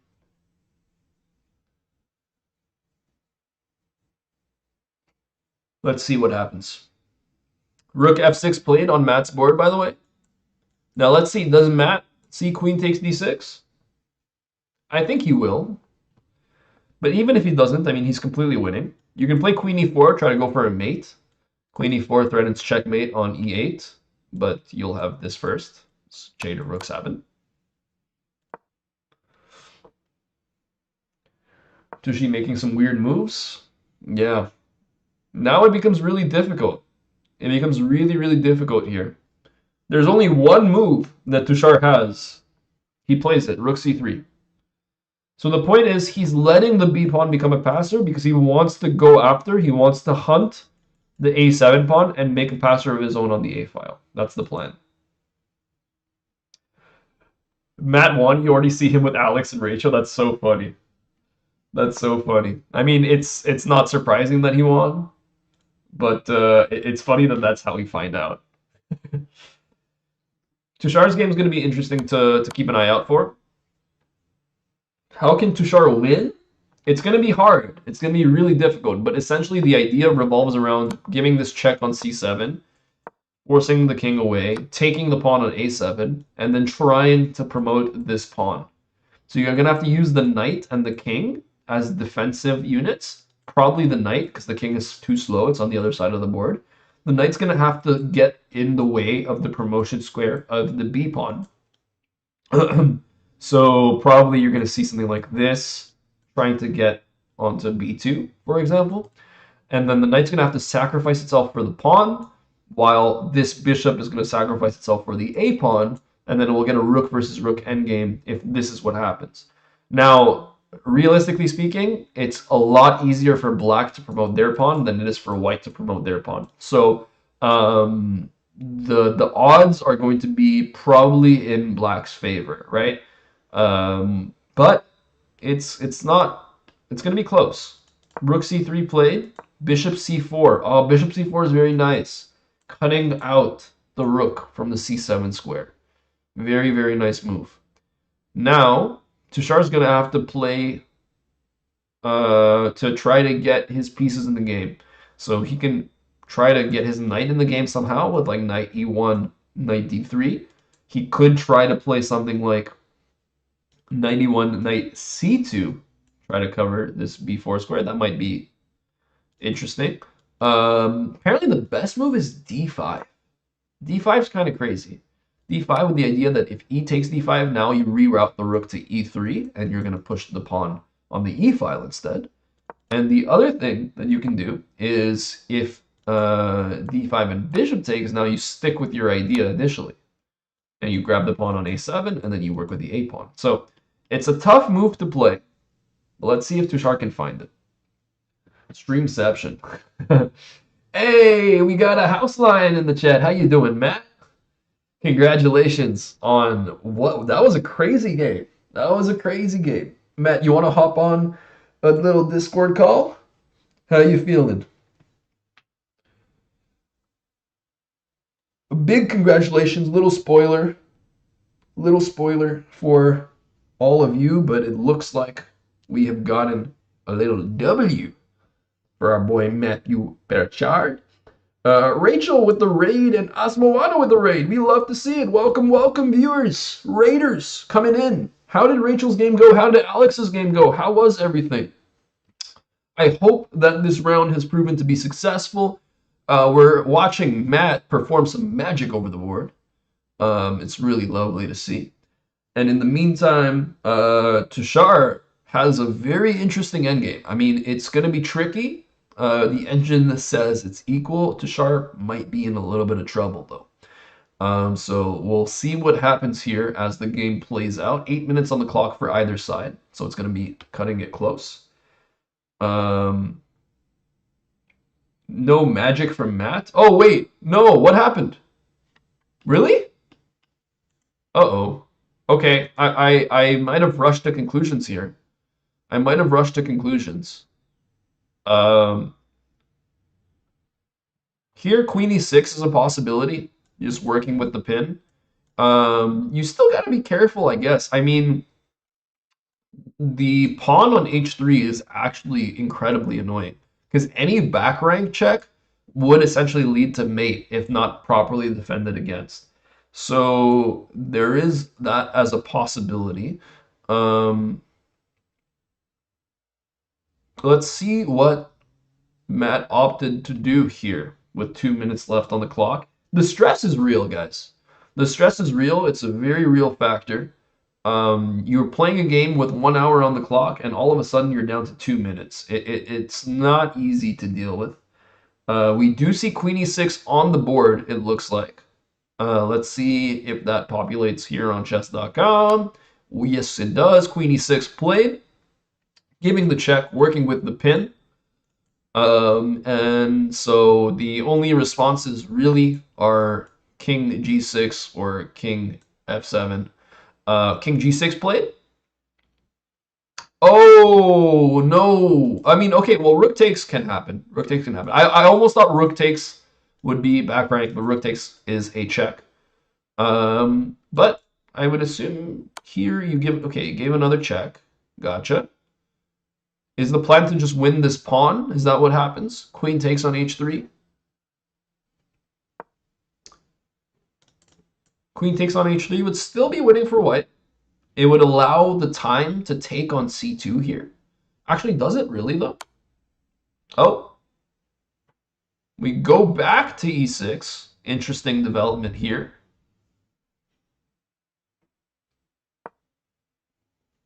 And yeah, so you can take the pawn on h3. So the pawn on h3 can be taken. The rooks are kind of staring at each other. The queen has the time to take on c2, but white is up 2 pawns still in this position. We can probably start off by just trading the rooks and it would still be winning. The most accurate move is queen g4 check, according to the engine, followed up by queen h5 check now. The point is really just to rid yourself of the back rank mating ideas, the possibilities there. So let's see. Do we get a repetition? Is it queen g4 played again?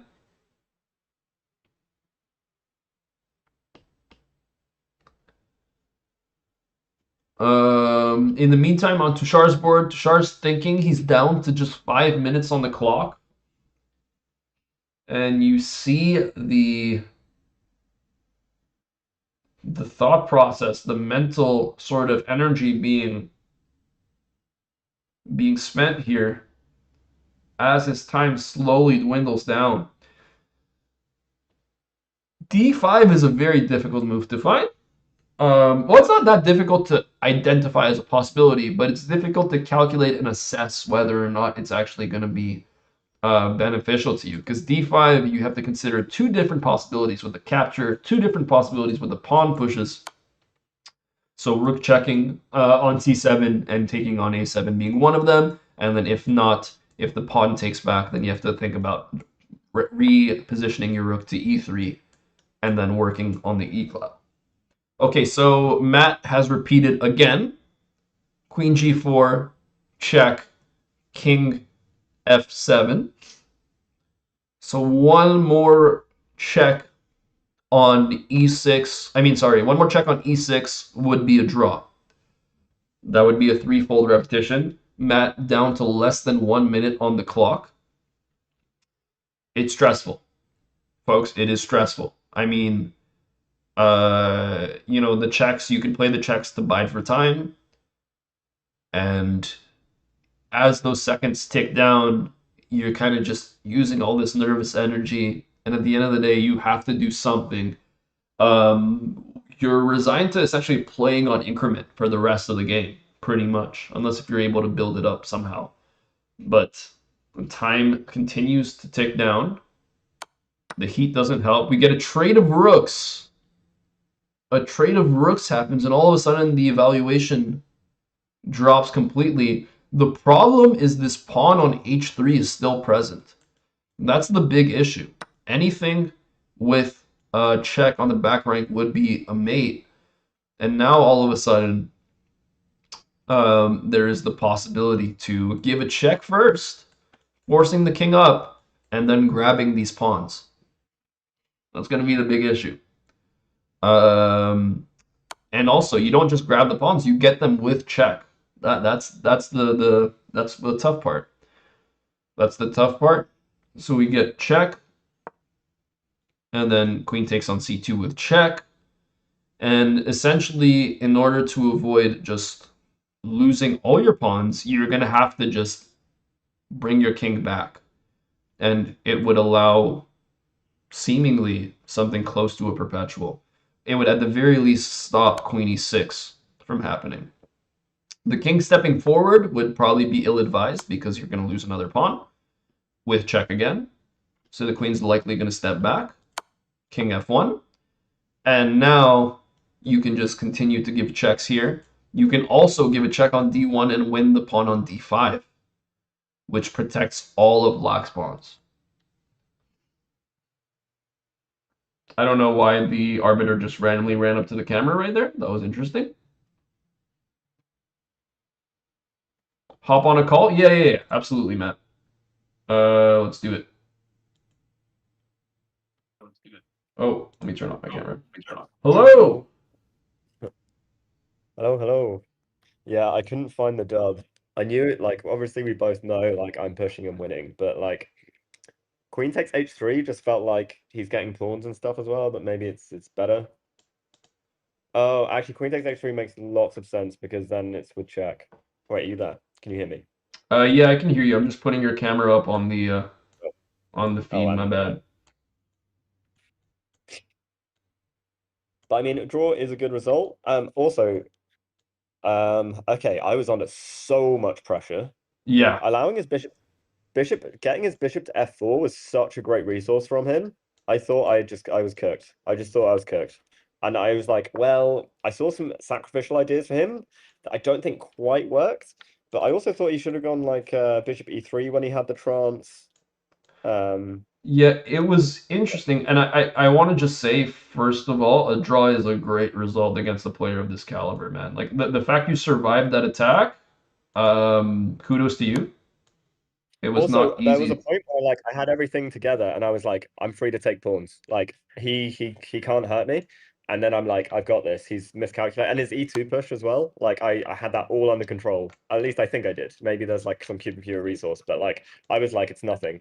Yeah, Um let's take a look. The game, I don't know. Did you get the chance to analyze a little bit afterwards, or? no, I think he was a bit pissed with the draw. But he probably doesn't realize that I'm probably a lot stronger than my rating.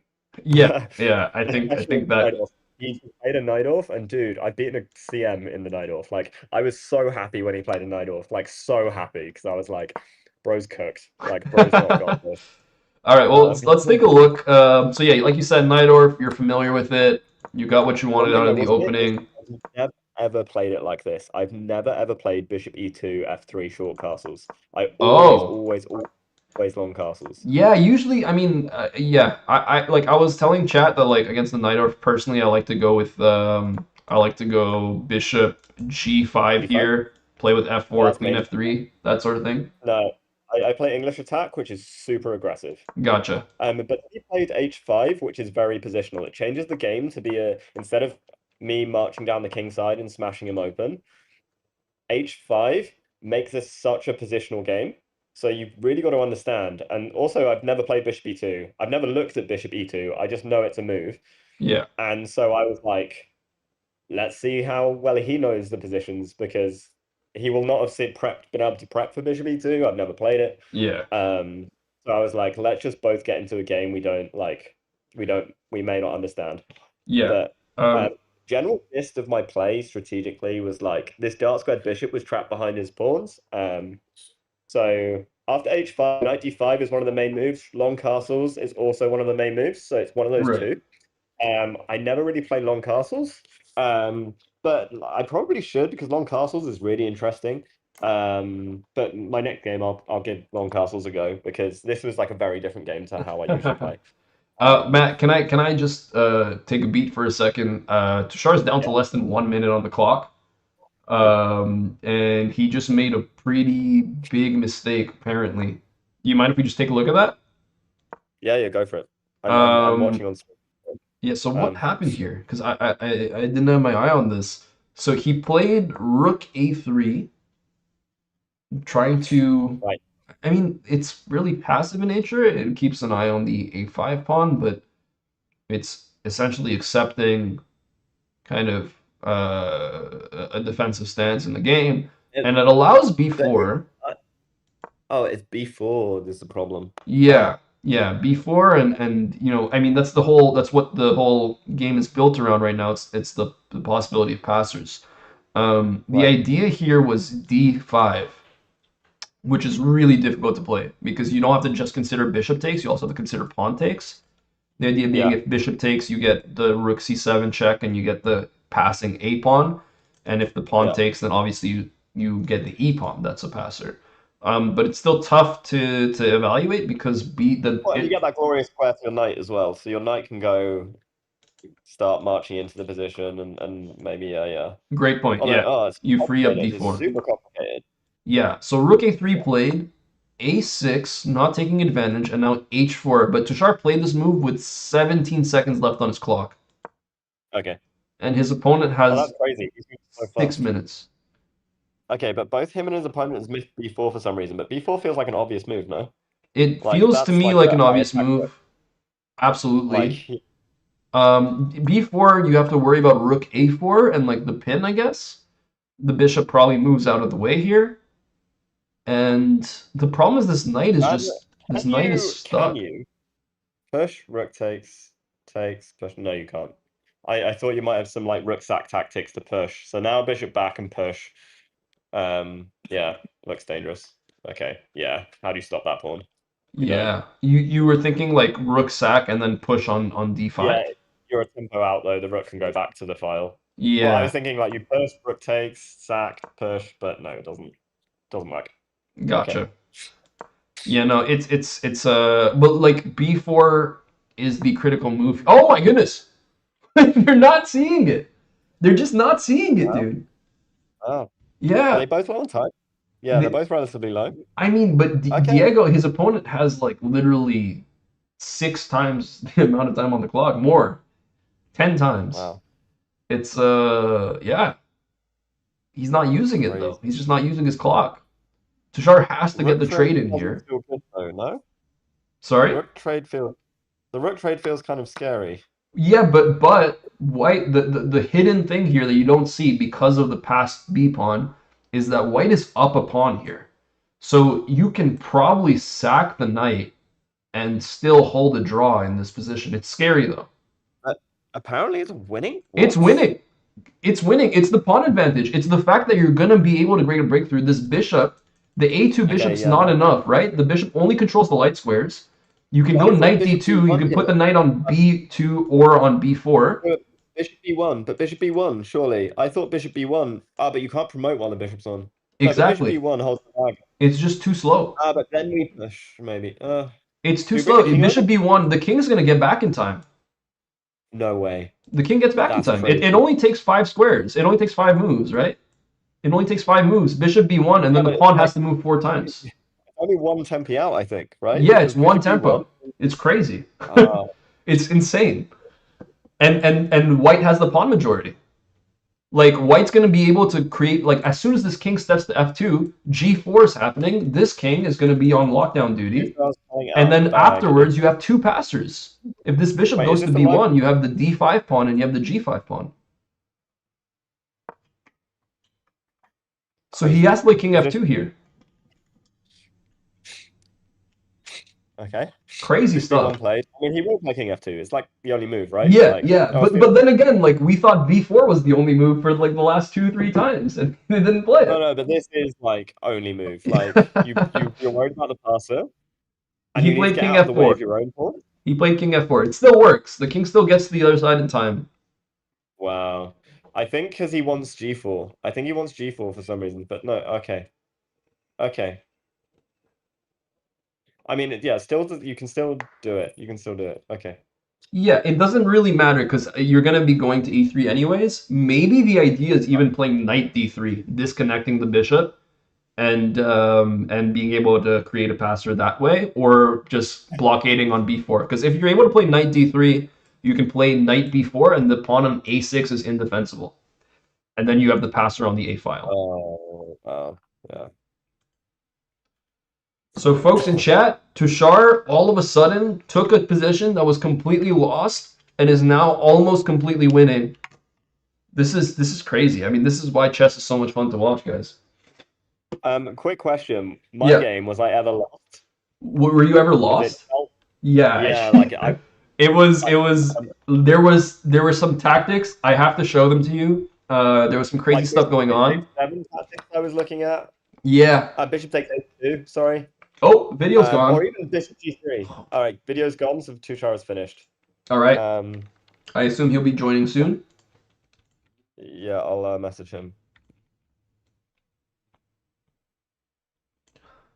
Let's put you guys. Our next game is is also in like 30 minutes, so that's Oh fine. yeah, this round took long. No, that makes sense. Matt, I'm gonna show you your thing really quickly. Yeah, I reckon Tuchel might just grab some food. But yeah, I think there was also Bishop G3. So Bishop takes H2 and Bishop G3 were both completely on my radar. Yeah, And I was cooked. there was one Bishop point, G3 was brutal. and that's the reason why you played knight d2, right? I think at some point. Yeah, I did play Knight D2, and then I played Rook G1. I wasn't sure whether I should bother with Rook G1, to be honest. Because now Bishop E3, right? But Bishop takes H7 also cooks, I think. So here's the thing. And Bishop E3. Let me show you one thing because I remember there was a moment in chat when you played knight d2. Somebody in chat, I forgot who didn't like the look of it, but I was just showing there was a hidden idea here where if you go knight b2, for example, you put the knight anywhere else, bishop takes Yep. h2 just wins for black. And the tactic is really pretty, and it's something you had your eye King. on. King takes, queen g3, king back, h3. It's the Yep. combination of sacking on h2, Yep. playing h3, And and the problem with a lot of this line stuff as well is that the F3 pawn hung there you go. in Yeah, some of these lines. So yeah, the knight needed to be on D2 to defend, because otherwise F3 gets cooked, and then exactly. I'm lost. So I was wondering if Um, that's the reason why you played it, and it's that is good to get exactly the reason why. confirmation. Yeah, I needed to defend F3, and then once the knight's on F1, all right, I've got no pieces, but I've defended, or it feels that way. yeah, He gave me some time. It's still hairy as hell, but it's hard for him to figure out. I didn't see his E4 thing, so I had to spend some time on E4. yeah. E4 was I was like, interesting. right, if you're gonna give me pawns, I will miss. Ugh. Yeah, Yeah, E4 E4 was was the only. interesting. It like kind of just takes away the power of the checking that's going on. Yeah. Um, and I the didn't want to other check thing though. I that wanted it to attack. I did, wanted a passport, and that was it. so here black, yeah, you grab the pawn, you get the passer. Here he had an opportunity. It's by no means winning for black, but it's slightly better to play queen g4 and hit the Yeah. rook. Yeah, because it also stops me going queen e2 in the future. So after queen d1, this is what I was worried about. Or queen e1, because I go queen d2 later, so he doesn't have this thing. Yeah, And luckily he didn't find the queen g4 because I want queen d2 after the pawn comes in because I want to be able like he's gonna take and then push, and he's covering all the squares. yeah. But the thing is with that is queen d1, if he does take, I do have knight d3 knight e3. So let me ask you, in the position that's live on the screen right now, if he had played Queen G4, what would you have tried to go for? It's not easy. Like, okay, so there's like relatively low time, loads of ideas.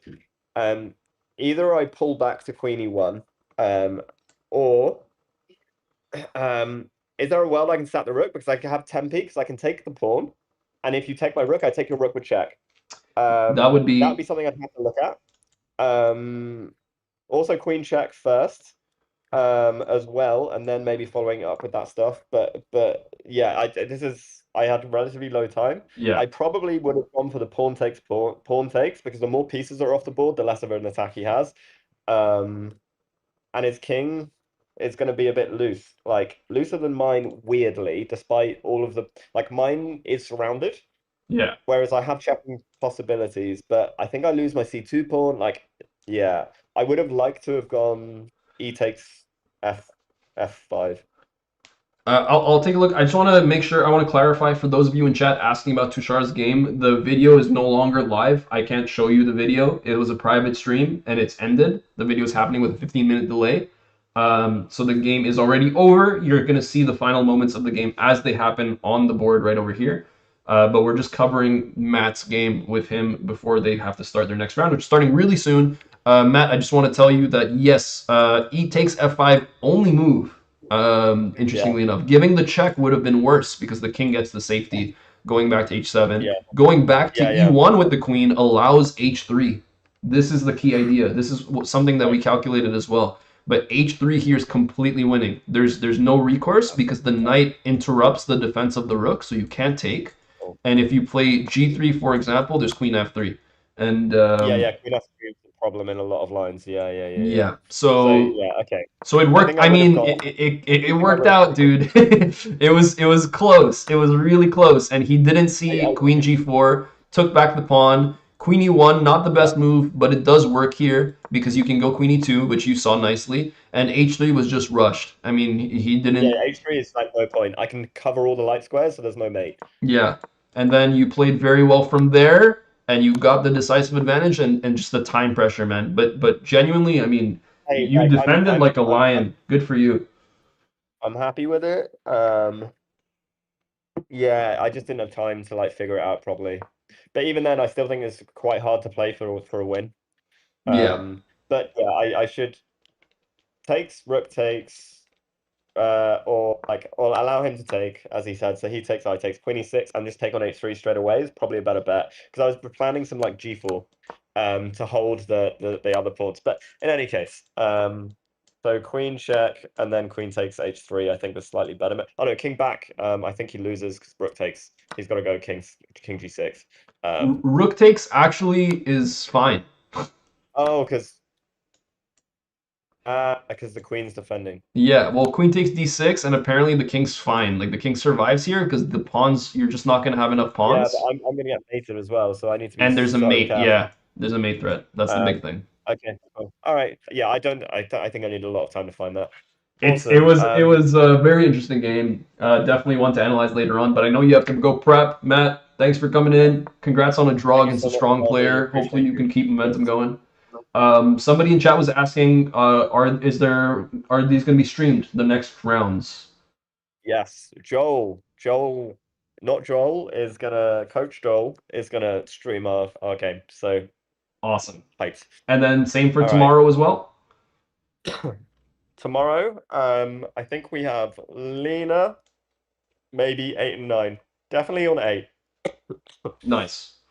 Okay, so there you have it, folks. So there are going to be commentary streams for the next few rounds. Matt, I will best of luck with your as next well. game. I hope it goes well. And congrats again, dude. Thanks so much, dude. Alrighty. And catch everyone. Take care, Let's man. send a Ciao, ciao. Okay, so folks, we are going to take a quick look at the ending of Tushar's game. As you see, it was not as simple as it looked. The position is one that is better for white, but it is not winning just yet. We can probably remove Matt's board now and put the focus up on this one. Let me just put my camera here. I'll put chat here, and we'll put this in big right there. All right. So this looks pretty even. The only difference is the fact that Tushar has an extra pawn. The tricky part is that the bishop on e4 controls all of the knight's squares. So this knight is no longer able to get into the game. Apologies. So, I mean, a solid plan could be going king c3 in order to play knight d3 or knight c2, because if the pieces come off, white just has the pawn advantage here. Yes, Matt won. No, Matt drew his game. Matt drew his game. It ended in a draw, but a very good result against a very strong player. Let me put my camera a little bit bigger. Let me make chat a little bit bigger here as well.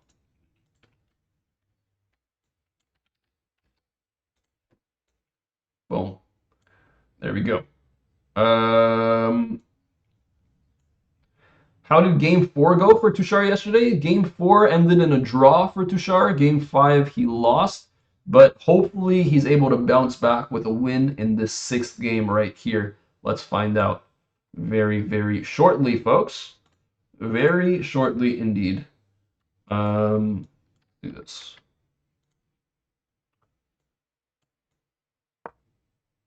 Oh my goodness. Okay, we have a mistake. We have a mistake that happened on the board.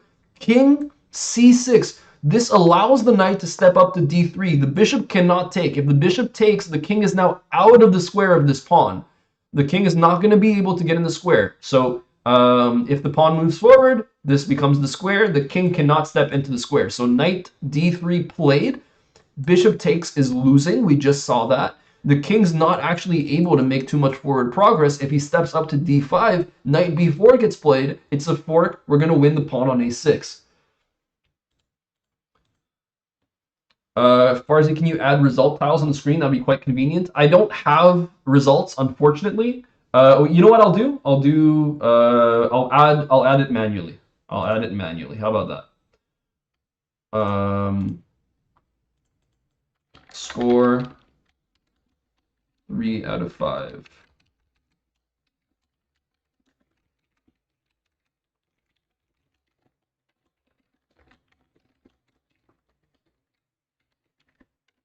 All right. Let me put that up there. Now you guys have the scores, okay? Hopefully that works. What are the comments on the screen? We're streaming live on YouTube and on Twitch on multiple channels. So we're on the channel of Sadistic Tushi on YouTube. We're also on Goofy Chess, Houseline, and Farzi Chess, aka myself, on Twitch. So that's what we've got going on, folks. Tushar's opponent very low on time, and this position is completely winning for Sadistic Tushi. The pony is up. The juicer cannot capture the pony. The pony has free reign. The pony's going to jump up to c5. We're going to get a little forky fork, and all of a sudden, all of the pawns are crumbling. Tushar should be able to get the win here. The opponent sacrifices his pawn. We can just take with the knight, and we are smooth sailing, folks. Smooth sailing.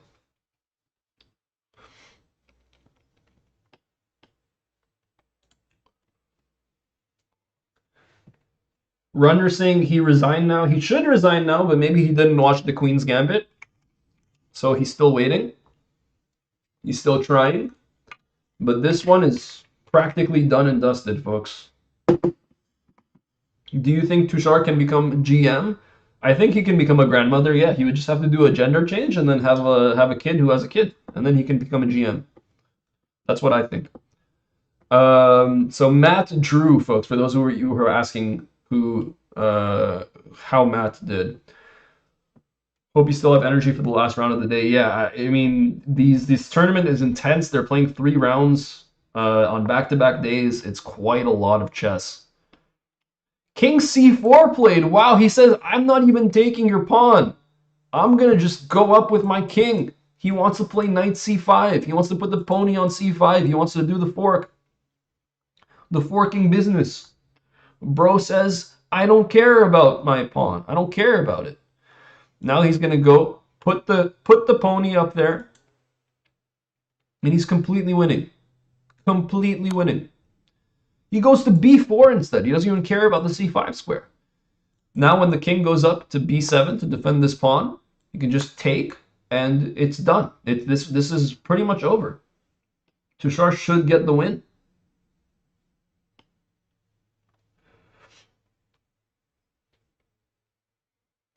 I'm glad you guys like the antics. I try my best. I try my best. I listen to the audience. You ask, and you shall receive.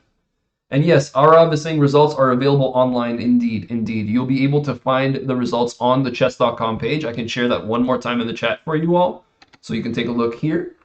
So keep an eye out for that.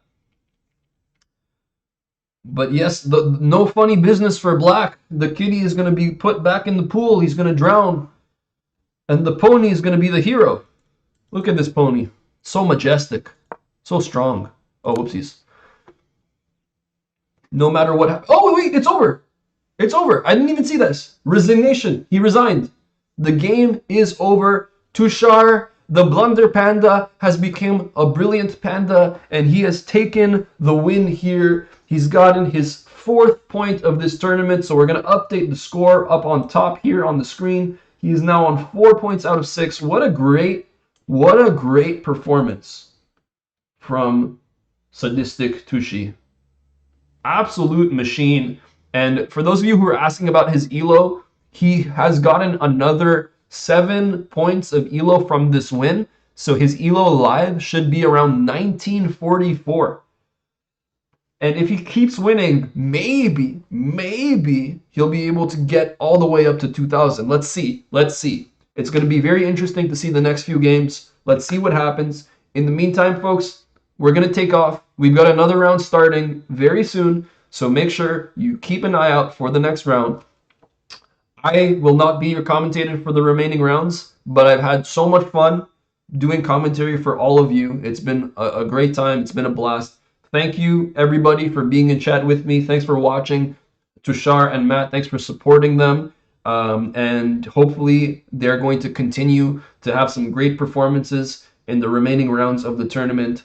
My name is Farzi. I've been Farzi Chess. It's been a pleasure. Take care of yourselves. Be happy, be healthy, be kind to each other. Get those juicers and those ponies out. Send them out to play. Send the bro in the backpack and send them home. I'm going to see you guys next time. Adios.